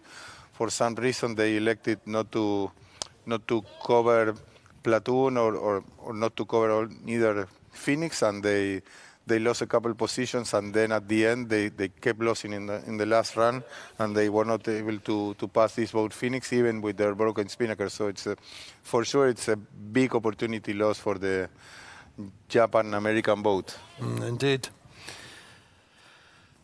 So we're just or just on 4 minutes or so before the start gun. Quantum Racing, that was a good race for them. They really were at their best. Yeah, I heard that Terry was, how do you say, he was sad. He didn't put more, he didn't take more risks during this week. He said that he should have, play harder on the corners, that he was maybe a little bit too conservative. Today he changed his approach. They went all the way to the right. They hit it hard. They got it right. They came in control of the race. And what was your evaluation of the? It seemed that the left was sometimes paying with the shift coming into the top mark, but generally slightly less wind pressure, but a better shift, but more up and down breeze. It was hard because on the second bit, everybody was thinking that the right was going to be strong again, and then at the end of the bit, both Phoenix gained a lot by staying on the left. Also, Platoon was strong coming from the left, and Quantum lost a lot of ground, and especially Sled lost a lot of ground in the last quarter of the bit by going a little bit to the right. So it's hard to see. Obviously, it's so shifty that you need to be in one of the corners to capitalize. You start on the committee, you have the ability to tag when you want. You gain the pin, you win the pin, and if a lefty comes, obviously you are crossing the whole fleet. So it's not a good day to start in the middle of the line, because you take the risk. You can't get locked if you want to tag and you have someone not letting you tag, so you may lose the face, and that could be very, very Indeed, expensive. you have to push harder in the middle of the line for sure. So I would expect Quantum, I would expect Phoenix to take one of the corners now, and we'll see how does Platoon manage to cover both of them, because there's a couple of boats that they are within 3-4 points, and for sure they will have to make a choice. And there's all these little variables going on. You can see Gladiator with Paul Goodison steering come into the match in the top half of the fleet. They can have an effect on the overall positions. And that's a little variable that we haven't seen before. Provezza have got every possibility of putting in a good result. It's all to play for, and as you say, it's all about trying to control their destiny as best they can. Yeah, how do you see this start line shaping up? Well, it's interesting to see that Phoenix Platoon is in a good spot, but they are to windward of Quantum, to leeward of Phoenix, so they are close to their opposition, and they have a good separation to the boats to leeward. Now Quantum elected to tag with 1 minute to go, so we'll see if Quantum changed the side or they just go to leeward of Platoon. Looks like they are going to the right, so a late change of thinking for Terry Hutchinson and the American team. Now it's Alegre who takes that position to leeward of Platoon, and Phoenix who is pressing also Platoon to start a little bit early. So less than 30 seconds to go. The fleet is about 3-4 lengths from the line, so they have a good separation now. Looks like they are all set to have a clear start, and we'll see if Alegre managed to squeeze Platoon off the line, but looks like Platoon it's in a good spot. Now they are a little bit slow, so we'll see if they manage to have a good start from there. So you start the speed build round about 6 or 7 seconds, depending on your position on the line. We've seen recalls in the last few starts, but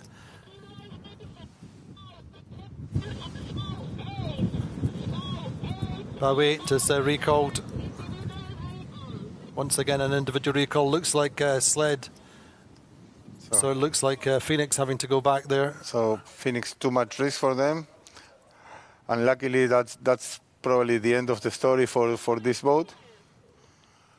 And still boat number 8 that needs to come back, which is Bronenos and Gazprom.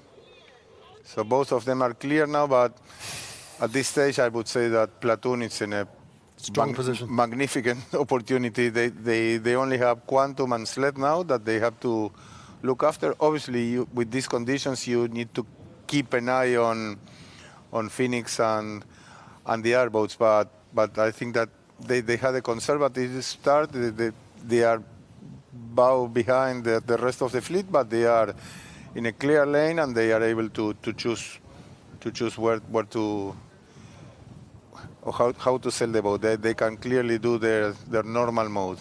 Indeed, but as you say, Phoenix just pushing the risk too hard and ending up over the start line. They pushed the risk and got away with it on the very first start of the regatta. And Tom Slingsby then said that he had to rein themselves in and start a little bit more conservatively. But that was just costly for them. Yeah, that was before they broke their spinnaker in the first race today. So now I would say that Sled and Quantum are in control of the fleet. They are Quantum, they are a little bit bow forward, but Sled is to windward of them with the right of way. So they are still able to hold them on, prevent them to tack. So, and if a little lefty comes, I would say that Quantum will be able to tack and clear. So right now I would say that both Quantum and Sled are in the driver's seats. While this boat is just trying to make sure that they stay up on the front group. They don't make any big mistakes. For sure, they need to avoid penalties, look after their gear. But as we said, you cannot be too conservative neither, because then you start losing and losing and losing. So you need to keep your nerves up, but obviously you are racing looking at the numbers. And obviously, it's been in different conditions in the past, much lighter for the circuit finale. But Platoon have been close before, but this is their best opportunity, really. Good start though from Sled on the right of the group. Yeah. Sled started on the right, so they were able to decide where or when to tack. As you can see now, Platoon, if they wanted to tack, they are locked by interlodge. Quantum, even if they are losing or fading a little bit to the boats on the left, are electing to stay there. So it looks like they see more breeze on the left, or they like the left for some reason. While on the opposite, Sled is heading to the right, open a big gap and hoping that they can go the breeze goes that way. Now Quantum tacks, so we'll see if interlodge follows now, and for sure if interlodge tacks, I would expect Platoon to tack soon to be close to their rivals, right? But right now they are locked. They cannot tack until interlodge tacks, which is a race for them. So hard moments for the Phoenix team, forced to be on the back foot and try and catch up as best they can.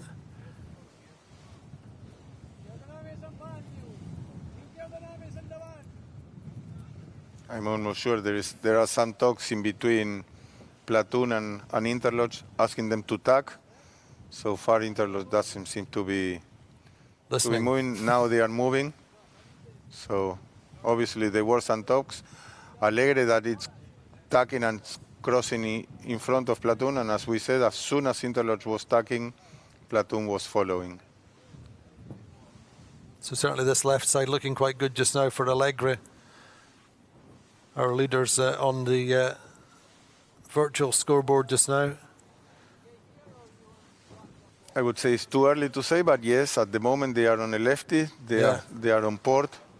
They started to the left, so they are leading, but it's a long way to go to to the mark, and they need that lefty to last for at least 4 minutes to be able to capitalize it. Otherwise, it could be short-lived, and then the boats on the right can have another chance, like it happened on the first race. At the beginning, looked like Phoenix and Sled were hard in control of the race, and all of a sudden, Quantum from the right emerged with a big righty and made them tuck. Now it's an interesting cross in between Quantum and Platoon, but looks like Platoon is just able to cross.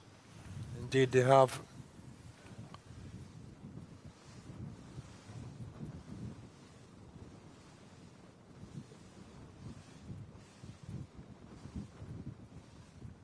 So Platoon in control of the situation right now. They are in between two boats that they do not count for the overall of the regatta, neither for the overall of the season. So they just need to keep clear of them. Looks like the lefty didn't last that much, and that's why Alegre tucked back to the left. So that's an indication of that the lefty wasn't that strong or wasn't lasting as much as they were expecting. In the meantime, on the opposite, Platoon elects to hold on port and sail a little bit towards the middle of the course to minimize their chances of losing too much to any of the corners. I think it's a safe move, and that's what you need to do if you were on John Kostecki's place. Interlodge tacks. They are probably crossing in front of Platoon. Platoon is making a small breakaway. Now they are back on BMG, but they are sailing towards the middle of the course, trying to be close to everyone and trying to minimize the big dangers. Indeed. So, Tor, how's it looking where you are? You're on the left side, I guess, with Alegre. Yeah, just down here on the left with Alegre and Quantum. Terry seemed to be electing to bang another corner out here, but I'm just looking up to the boats on the right. Gladiator look quite strong up there. What's the distance look on the virtual? Certainly they look quite strong where we are, but we've got them fourth in the virtual. Sled fifth. And as you say, Gage, just Platoon keeping it safe and conservative in the middle of the course.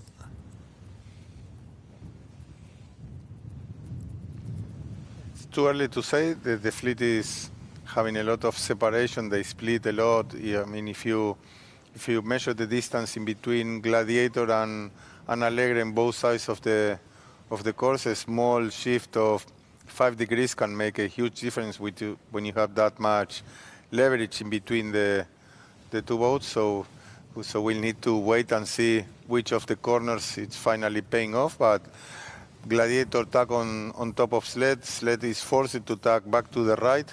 So Gladiator is momentarily in control of that corner, same as what Alegre is doing on the left corner.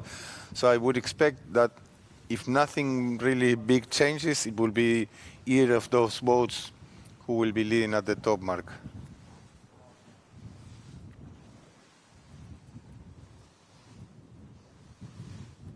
So in terms of the regatta standings, just to remind you, Platoon on 25, Phoenix on 27, and Sled and Quantum both on 29.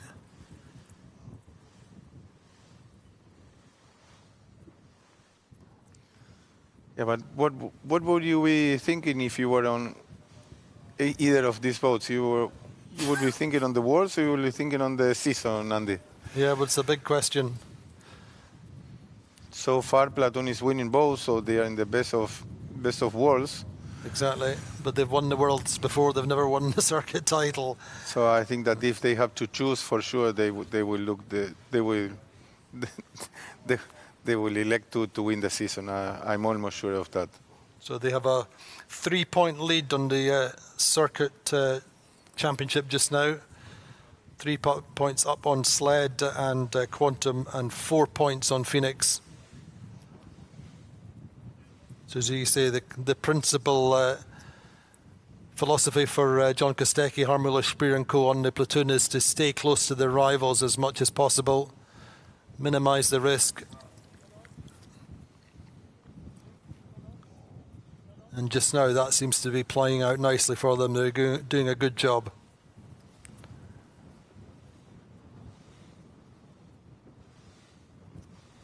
Wow, Quantum tucks back to the left.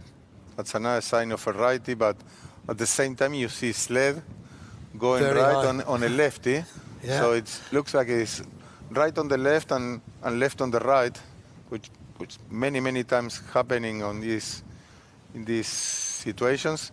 So you need to be on face, you need to be lifted, no matter how you are doing compared to the fleet, because if you look at the fleet to make your decisions, many times you are losing double. So you need to make sure that you are in face to the wind you have, and then whenever you can, you take care of the opposition.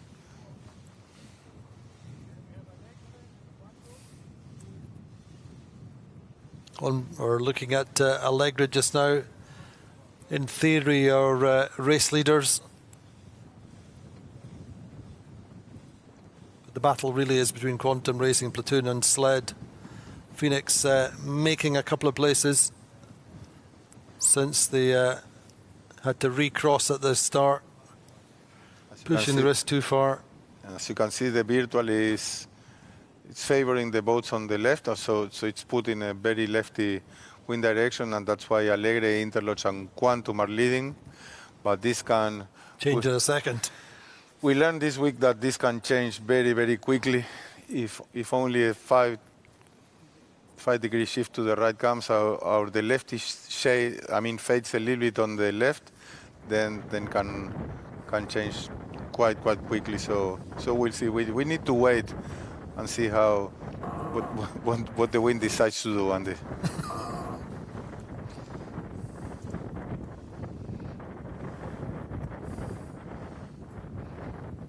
In the meantime, Phoenix in 8th position, trying to find a space. At least they were able to sail in a clear breeze.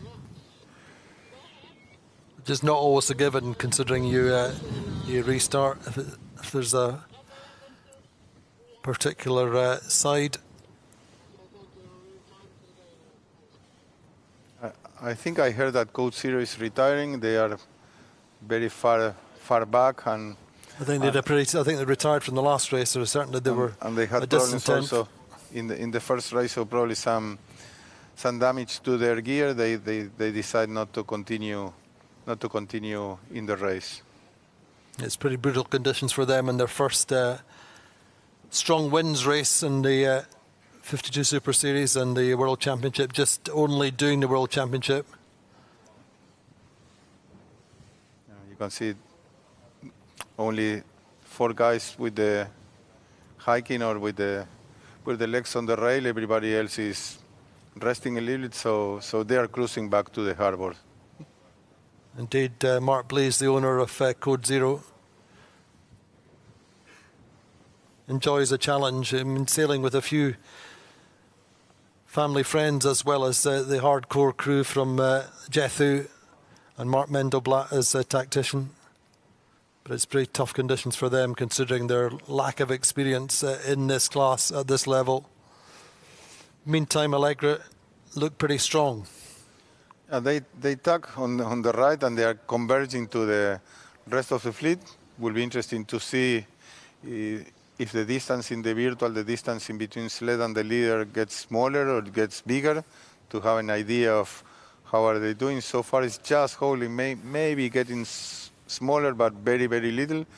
So looks like it's a good positioning for Alegre and a good chance to be leading at the top mark. But once again, it's a little bit too early to say.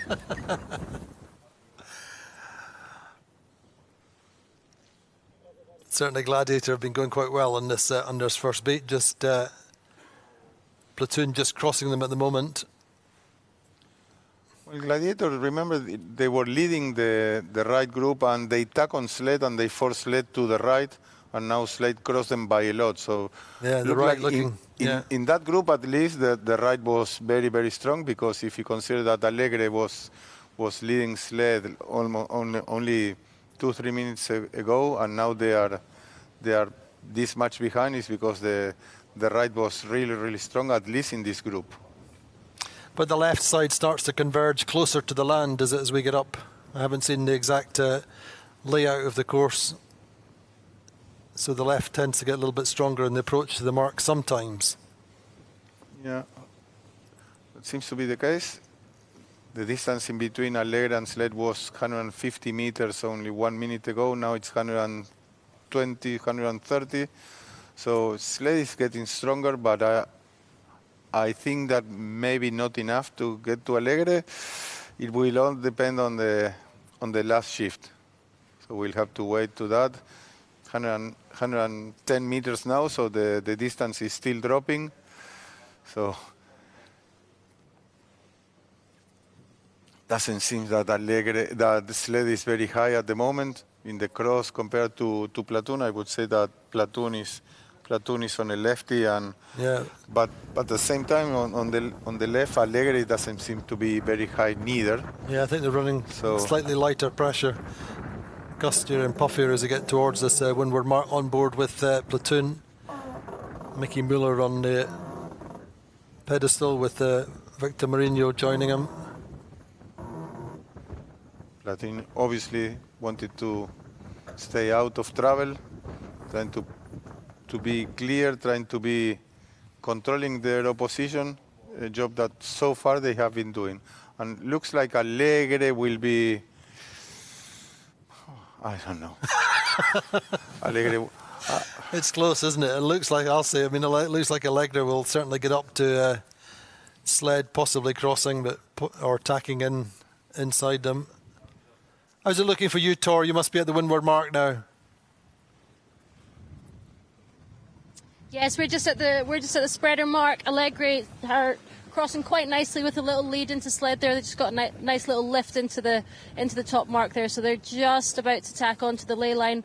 Sled in behind them, followed by Quantum and then Platoon.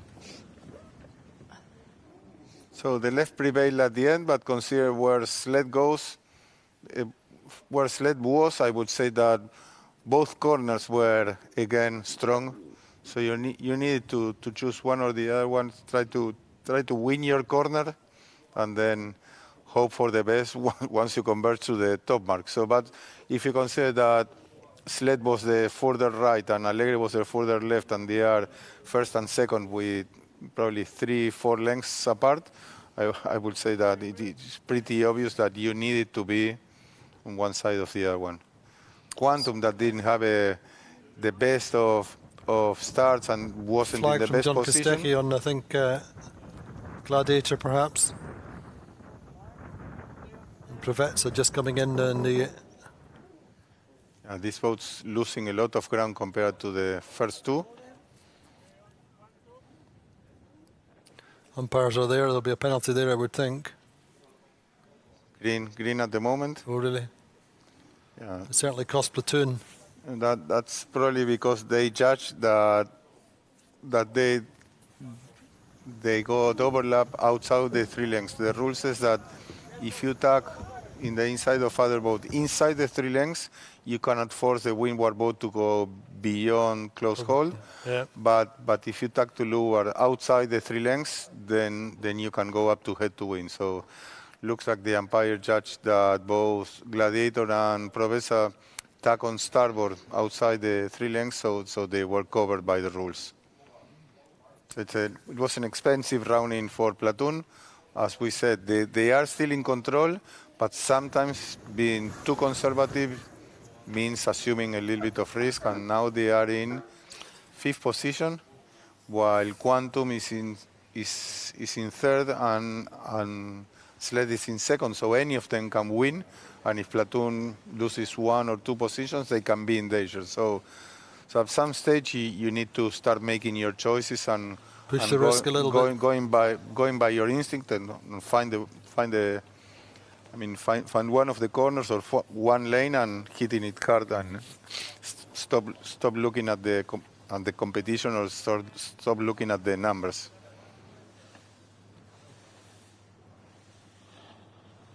So Platoon about to roll Provetza now. Provetza lost their kite. So Platoon in a good spot to sail past them and at least recover one one of those two positions that they lost at the top mark. In the meantime, Phoenix in a hard spot because they are in 8th position. Their chance is fading, and the race going on. So you have less race to recover more points. So it's a hard position for them, for sure. Indeed, similarly, we were talking earlier about what role Gladiator might play in this with Paul Goodison on the helm. They're in 4th just now. Next target, really, in that sense, for Platoon. Yeah, for sure. But Gladiator, it's a quick boat, and and they were 4th also in the first race, so they seem to be enjoying these conditions. We can see on the virtual now how much this group lost against the first 3. That windward mark was really, really expensive for them. They lost up to 400 meters. They were like, they were behind, but now they are a lot more behind. So we'll see if they can recover, or if the whole group catches Platoon and put Platoon in danger or not. So for Sled and Quantum, they need to go and push Alegre. Any of them should try and win the race, and then hope that Platoon gets in trouble and they have a chance once again. Indeed, maybe we could look at the projected regatta standings just now. If things were to stand as they were, well, there you go. Platoon 30, Sled 31, Quantum Racing 32, and Phoenix 35. So that's the World Championship. Just only 1 point and 2 points. Only 1 point. So if any of them gets Alegre, they are virtually tied. So, and for sure they will attack. So at the same time, Platoon can have the opportunity to with Provesa and with Gladiator. So they have two rivals close in front of them. So we'll have to see how does a race develop. Platoon jibe, they wanted to go with clear breeze. Most of the fleet is jibing behind them. In the first race, at least, going extreme, a little bit more extreme to the right was good, was effective. Alegre also jibe, while with Quantum, while Sled elects to stretch to the right and take their options.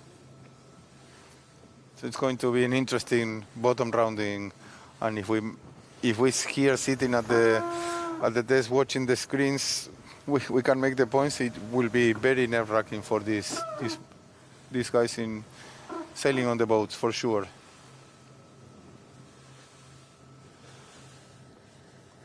the meantime, the breeze seems to be maintained. It doesn't seem to be increasing.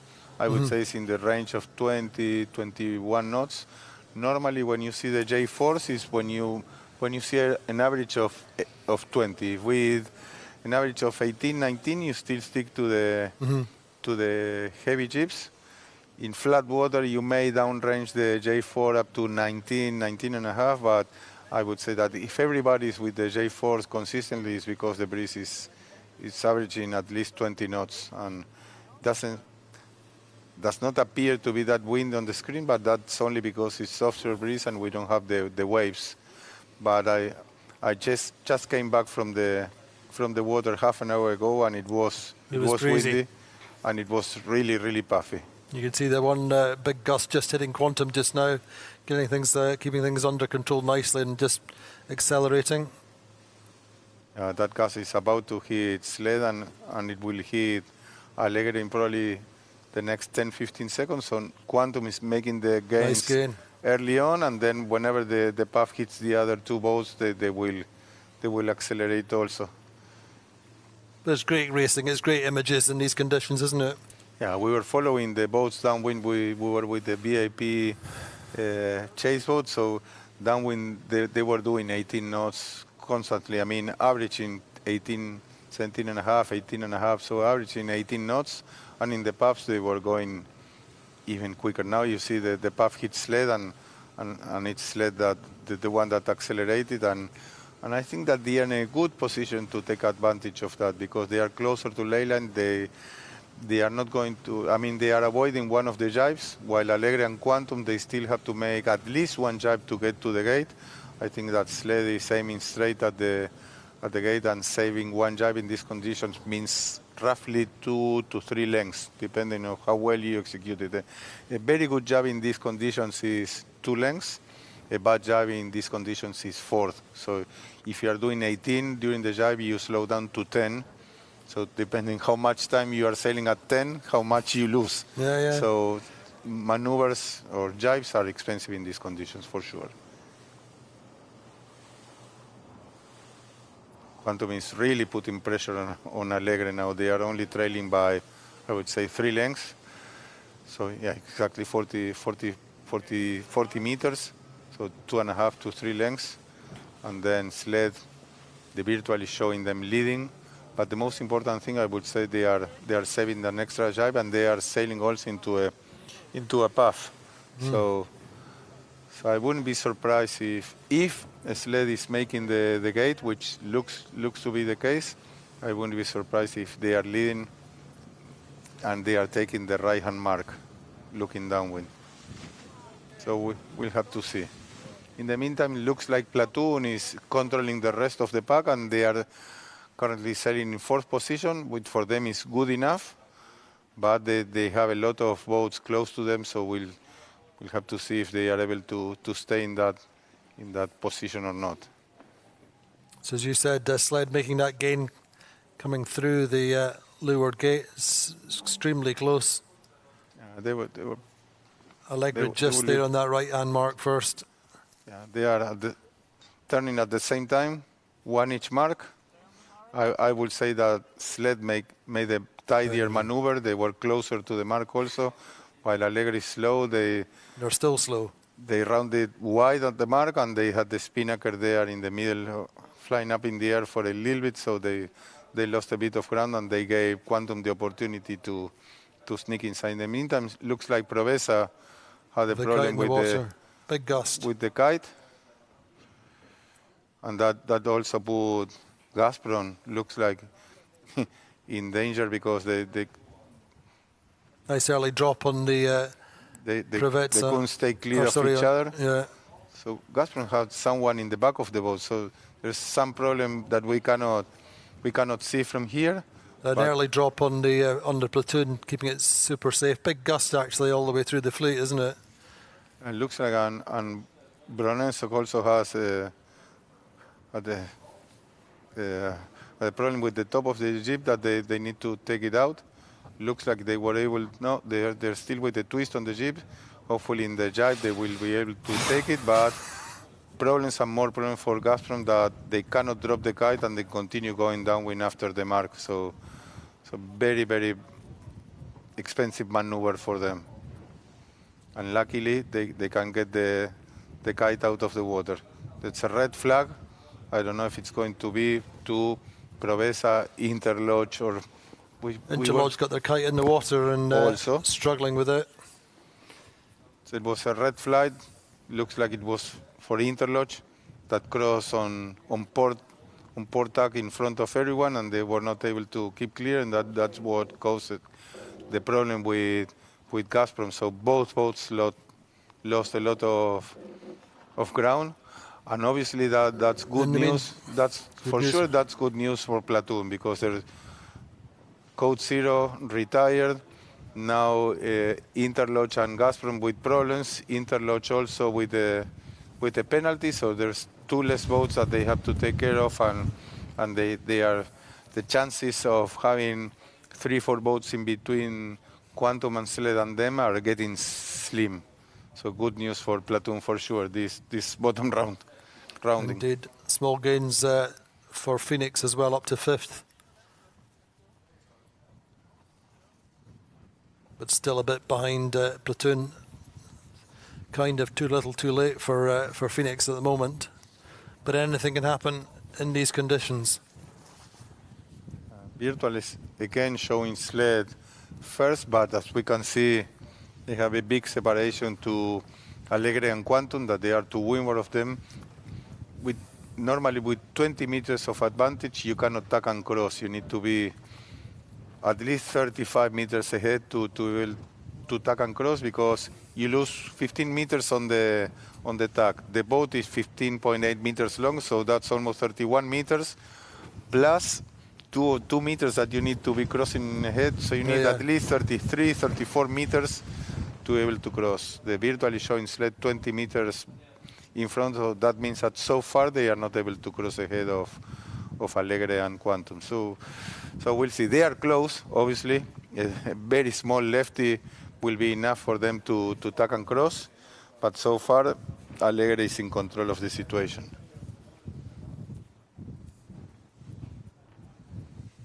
Now I would expect Phoenix to hit the right really, really hard. I mean, they have the opportunity. They have sled, Quantum, and Platoon on the left. They own the right, and I'm expecting them to go all the way to the corner, unless obviously there is a big shift that makes them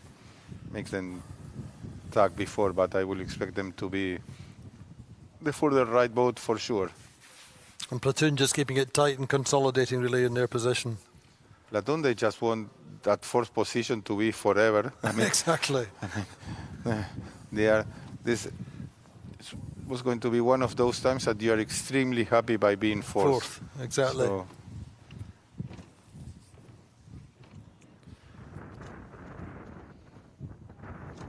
now the graphics are showing sled 50 meters ahead, which is just enough to tack and cross.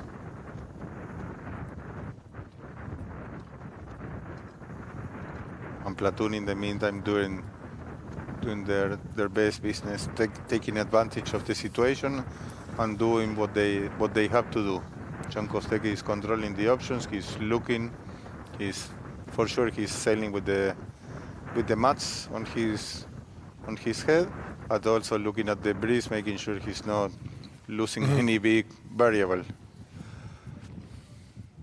So what's at the core of the Platoon team? And then we've got John Kostecki, Dirk de Ridder and Ross Halcrow have sailed so many miles and won the America's Cup together, and that's the core of the team, along with Jordi Calafat. Yeah, for sure. Then they added Schulz, sailed as navigator over the last years, but also they have Javi on the spinnaker, which I think he's very good. They have been always very, very fast downwind. And then that's not only related to the boat or to the sails. I'm sure Javi is a very good downwind trimmer, and they have always been very, very quick. So I think one of the Victor Marini is also there for a long time. So I think that one of the keys is that they are keeping most of their team consistent for the last couple seasons. The only big change they lost Pepe Rives, who went working for the big Scorpios, and they lost Pedro Mas, that is now on the Interlodge. But other than that, they have been keeping the whole team for a couple years now. And whenever you are under stress and whenever the situations are not that easy, having the same people, knowing how will people react. And who have been through it before in some instances. Yeah, for sure, that's a big advantage. Indeed. So they are lying fourth just now, Platoon. Sled leading up this left side. And as you said, Phoenix pushing hard out to the right. See if they can find any kind of miracle. Quantum, solid as ever. Winners of the first race today, in second just now. Yeah, but if the numbers, I don't want to get in too much into the maths too early. That's your job. Yeah, but if Quantum wins again, which is a chance, and Platoon stays in fourth, then I think they are tied. Or is that right? Yeah. It's a Platoon on 25th, the Quantum on 25, Quantum on. No, tied for the season. I mean, which is the numbers I am doing. Sorry. Yeah, Platoon on 70 just now, Quantum on 73 for the season. So right now they are 74 and 75. So Quantum for sure needs to go for that win, Unfortunately for them, sled looks to be enjoying quite a big of a lead now, but again, Phoenix coming into it, perhaps. Sled tacking now into a big lefty. They are crossing. They are in control of the race, and luckily for them, a little bit too late because they lost too many places in the first race. Remember they finished 7th after coming in 2nd, which was very, very expensive for them.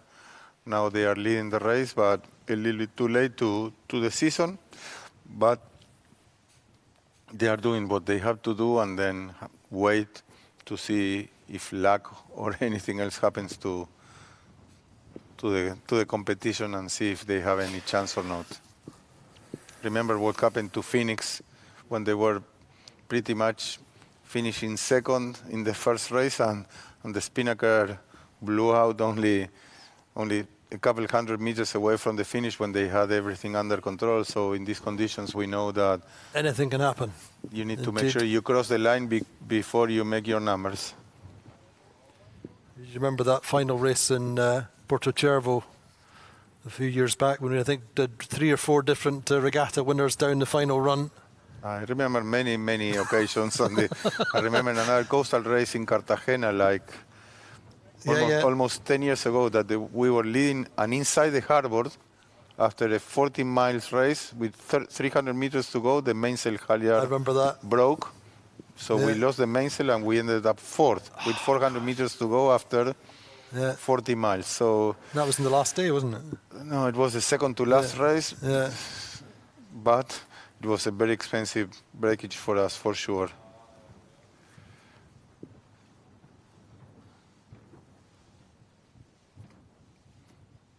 So sled so far is platoon best friend. And that's how he plays. I mean, no, of course.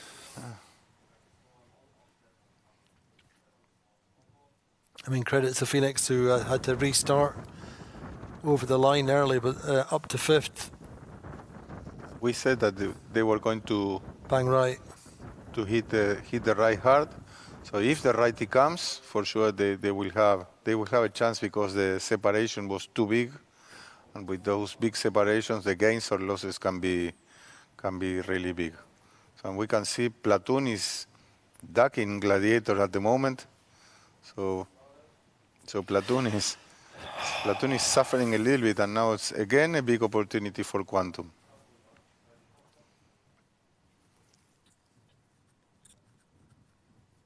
So things changing all the time. The two leaders are showing a big lefty, Sled and Quantum. You can see how they are diverging from Alegre at the moment. Their tracks, obviously a big lefty for them. Alegre about to get that lefty now. And we have to see if that lefty gets to the cross in between them and Phoenix and Proeza. Platoon in the middle of the field again. And just not getting that lefty, are they? They are still not into that lefty, and we'll see if the righty comes before that lefty arrives to them. So it's hard to be in the middle these times. Right now, it looks like they are slowly lifting, but you're almost willing them to lift, aren't you? Yeah, but most of the damage is already done for them.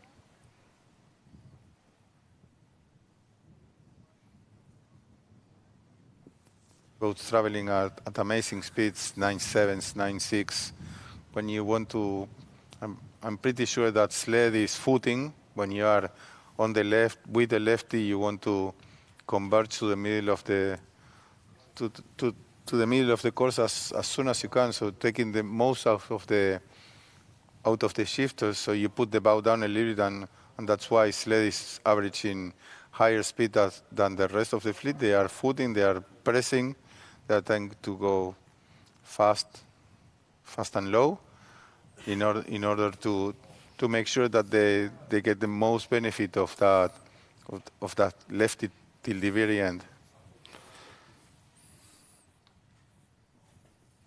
In the meantime, looks like Platoon is a little bit in the middle of nowhere. because so far they are losing to both sides. They are losing to the left and they are losing to those on the right. And now things are starting to get interesting again. They are indeed. They're in the middle of, as you say, no man's land. Now they're getting the lefty on the left or the righty on the right. Alegre on the right. Now again, that's why they tag.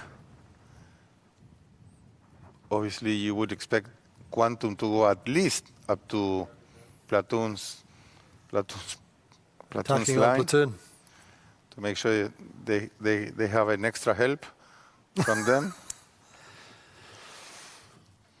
And in the meantime, Sled, that they were the ones pressing, making sure they got the most out of that lefty. They are comfortably crossing ahead and converging to the middle of the course again. Platoon starting to get a little bit of a righty, I think, where they are in the middle. Yeah, but as we were saying 1 or 2 minutes ago, exactly. It was too late to get the lefty, and they were about to get the righty before the lefty. So they were in the middle of the two breezes, so they lost for sure to Sled, Quantum and Alegre on the left, and they lost to Provesa and Phoenix on the right. So it's a tough moment now for the German team. Let's see how do they manage to get out of here.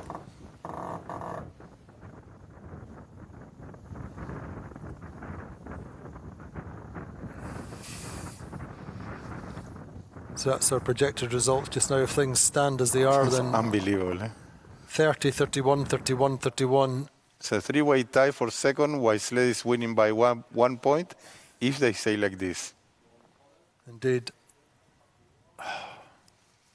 But it was always going to be like that, wasn't it? But the World Championship the good thing is that the World Championship is not finished for Phoenix yet, because they still have the chance of getting one point, and it will be a four-way tie. But at least for them, it will be, if they are able to win the Worlds, will be like a little prize compared to what they were, but.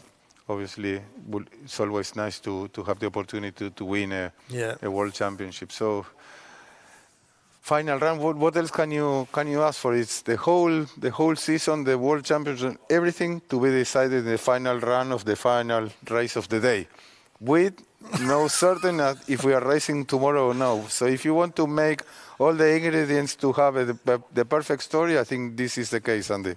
Indeed, I mean, there's a certain logic to, when we only have 3 regattas and the fleet are so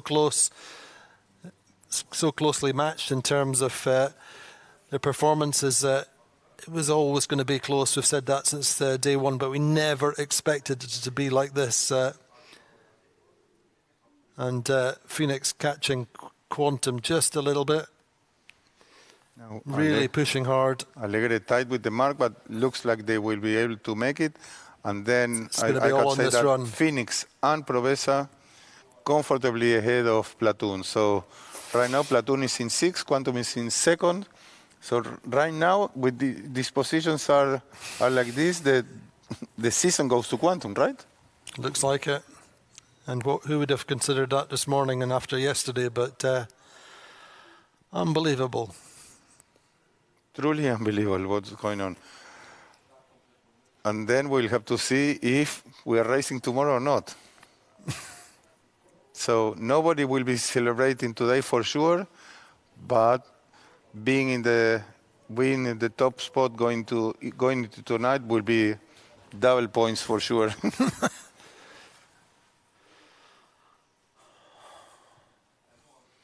I wonder if seems to me that the breeze is a little bit lighter. Can we have any feedback from the water? Or?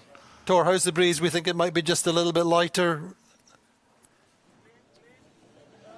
Still pretty gusty. Yeah, they just got a little bit softer at the top mark here, just for the teams to come up here. Yeah. So Platoon absolutely under pressure. Need to make some places down this final run. Could be the final run of the day. Could be the final run of the season. They are still the defending world champions. In conditions, as I said, that they are normally very quick. Most of the leaders elected to make an early jibe. So that's LED, Quantum, and Provezza. Platoon, Alegre, and Phoenix, they continue on starboard. So again, options open for the front of the fleet. Now Alegre decides to jibe. And once again, I'm expecting Phoenix to go all the way to the shore. way, and taking as many chances as they can. All I can say, Andy, I will hope that we have a race tomorrow, because I think that the season deserves to have another race. It's been one of the, in terms of changes of lead, points, and many points, many boats, very compressed for the leaders, for the leadership of the regatta. I think it's been, and of the season, it's been one of the best seasons that I can ever remember. So I truly hope that we have one more day of racing ahead of us tomorrow. I really hope. But just in terms of wind strength, 25 knots in the start line is borderline, isn't it? I mean, we started races in Porto Cervo with 30 knots. No, of course. This is the question, isn't it? That Maria has to make that decision. In the offshore breeze, which is the one that is expected to have tomorrow, which is mainly flat water, 30 knots is certainly sailable. The boats are obviously they are on the edge, but you can race no problem. You have to take care of the equipment. And it's the last day. And it's also it's the last day. I mean, you're not saving anything for the next day. Regatta, the next day, anything else. And it's giving it all that you have. And I have to say that on Azurra we enjoy those conditions a lot. So we were always willing to race with those conditions. We had a good group. The boat was fast, and we liked those conditions. So I really hope that. But we have a race tomorrow, and we can decide it on the last day. I think that the regatta and the circuit deserve it, and also all these 4 or 5 boats, and the people which is following us on the virtual, which is following us on the TV, they want more of this, because it's certainly the best kind of monohull racing that you will ever see. Indeed, and it looks like in terms of the projected standings going down this final run, today Sled leading on 30 points, Platoon 1 point behind, Quantum Racing 1 point behind, and Phoenix 2 points behind the leader. So Phoenix need 1 more place or 2 more places, and Platoon need a place. Platoon need to get through Phoenix. It's amazing how much Sled extended to the fleet. I mean, they were from equal at the bottom mark. Remember, Alegre took 1 mark, Sled took the other one, and Quantum was only 1 length behind Alegre on the other side. And from there on, Slegre built into an almost 800 meters lead. So that was a huge gain for them, and looks like they are in a very good position to win this race and at least be leading the World Championship.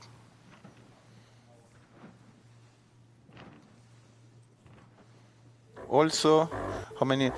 So if Platoon is in 6th, it will go to 76 points. Sled with 75, they will be tied. And Quantum will be leading the circuit by 1 point. So all up for grabs. If the race is finishing like it is, it will be amazing to have another race tomorrow. Just unbelievable when you consider as well. I mean, Quantum actually came into this regatta leading the circuit, to be fair, because things were rescored for reasons that are almost too complicated to explain. But the circuit standings are variable according to the number of boats which enter the circuit for each regatta. They're scored in the boats, the number that enter the circuit for each regatta. And so there was a certain amount of rescoring went on at the start of the regatta, and that put Quantum in the lead. And I think it was by a single point. And we may yet see the season finishing on that note. But looking at Sled just now with that huge lead, I think they're all starting to look back and see what's happening. For sure, everybody's with the with the calculator at this moment. Sled, they are about to win this race number 8 of the World Championship. It was an unbelievable regatta so far and an unpredictable regatta so far. Nobody was counting with Quantum leading the circuit today after what they've been showing this week. They had a tough week, but that's what happened with champion teams. I mean, indeed, they're 4 times champions. When you have the opportunity to hit them, you need to hit them and make sure they are dead. Because if you leave them the opportunity to regroup, they will come back and they bite you for sure. And that's what has been happening. They were not in their best week, for sure. That they were given opportunities. They were given another opportunity. They were given another opportunity. All of a sudden, they come back to what they know to do, and they win the regatta or they win the season. So nobody was counting on Quantum this morning, but they are showing that they are still here, and they are here to give a fight, and they are here to give a fight to the very end.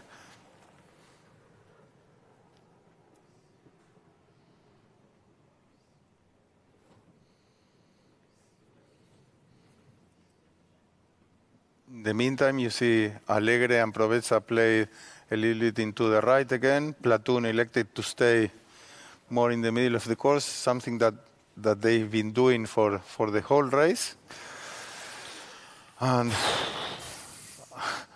it's going to be tough until the finish. The only almost certain thing now is that Sled might be winning this race at least. I mean, and we're watching Phoenix on that right side in pressure. Yeah, Phoenix. I mean, they're living up to their name for sure, considering how they started and had to recross. I wonder whether they'll run out of runway. Phoenix gained 1 position right now compared to Provezza, and if they win another position compared to Alegre, which are only 5 meters away, they are tied for the World Championship with Sled. So right now they are 1 point behind, but if they pass Alegre, they are tied with Sled. So it's really crazy, Andy. I mean, I will stop doing any numbers because it's changing every 10 seconds. So let's wait. Sled will win this race. That's the only thing we know for sure. We hope we have more racing tomorrow, and in the meantime, both listen and pray. Quantum and Phoenix both jibes, and they are converging into Provezza and Alegre, and we'll have the answers really, really soon.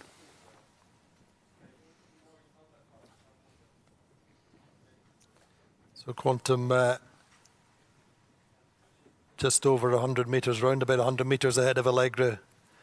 Provezza still in the mix and coming down with speed. I would say that Provezza and Alegre, they both have the chance to hit Phoenix. So the chances that Phoenix would overtake both of them are slim. But they have to jibe and they have to position themselves properly. In the meantime, Sled won the race. I'm sure they will be thinking about this morning. We were in second. We ended up seventh. Yeah. We gave out a great opportunity. Now they are back in contention for the World Championship for sure. It will depend if we have a race or not tomorrow, if they have a chance for the season or not yet. So Quantum looking like they'll get second at the moment, but it's still a little bit of downwind to go. Alegre coming across. We'll jibe inside them. It's going to be a sprint between the two of them. Alegre just completing their jibe, but I think Quantum taking the advantage. For sure, they are on Quantum's breeze, but I would expect Quantum to bear away, clean their wind behind Alegre, and then try to cross the line, which I think that they will do with no problem.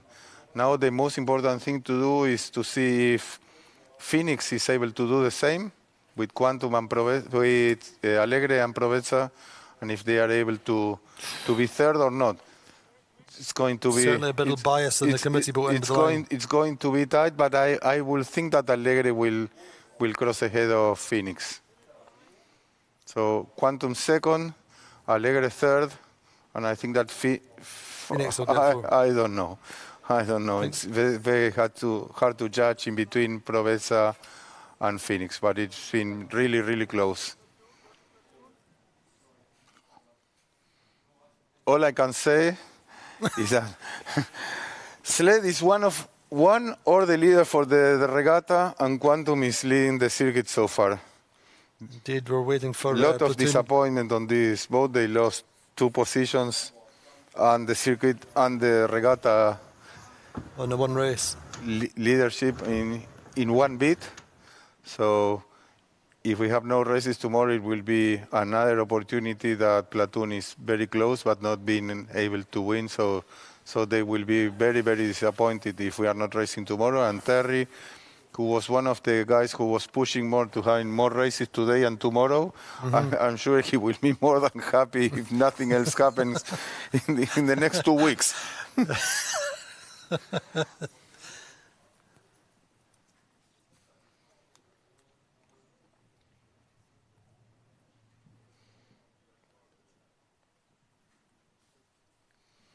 We'll have to wait until the finisher order given by Maria to see what the final points are in between Phoenix and the rest of the fleet for the Worlds. But for sure, Quantum is leading the circuit, and for sure Sled is leading the Worlds.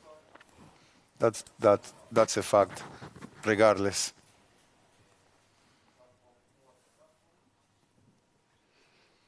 A lot of disappointment on this team also. They had the penalty. They've been over early in the race also. They have penalties during the race, and there's a team with a lot of more potential to perform than what they did this season. So I'm sure there will be a lot of debriefing inside this team to see what they are doing better or different for next year. What would you anticipate? In order to be back. What would you anticipate? I have no idea. I have no communication with the decision makers of the team, but for sure they underperformed compared to their potential. They had the resources. They had a lot of experienced and talented people. So I expecting them to regroup and come back stronger and a lot more closer to what they can do next year.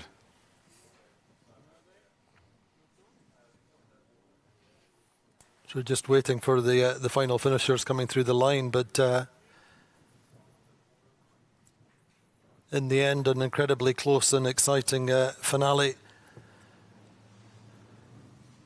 And it's going to be interesting to see what the mood is on the race dock as the boats come in. Nobody has cause to celebrate at this stage, not knowing what's going to happen tomorrow.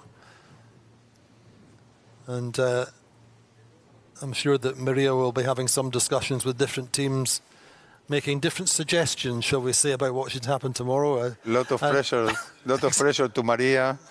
I would expect many people download this forecast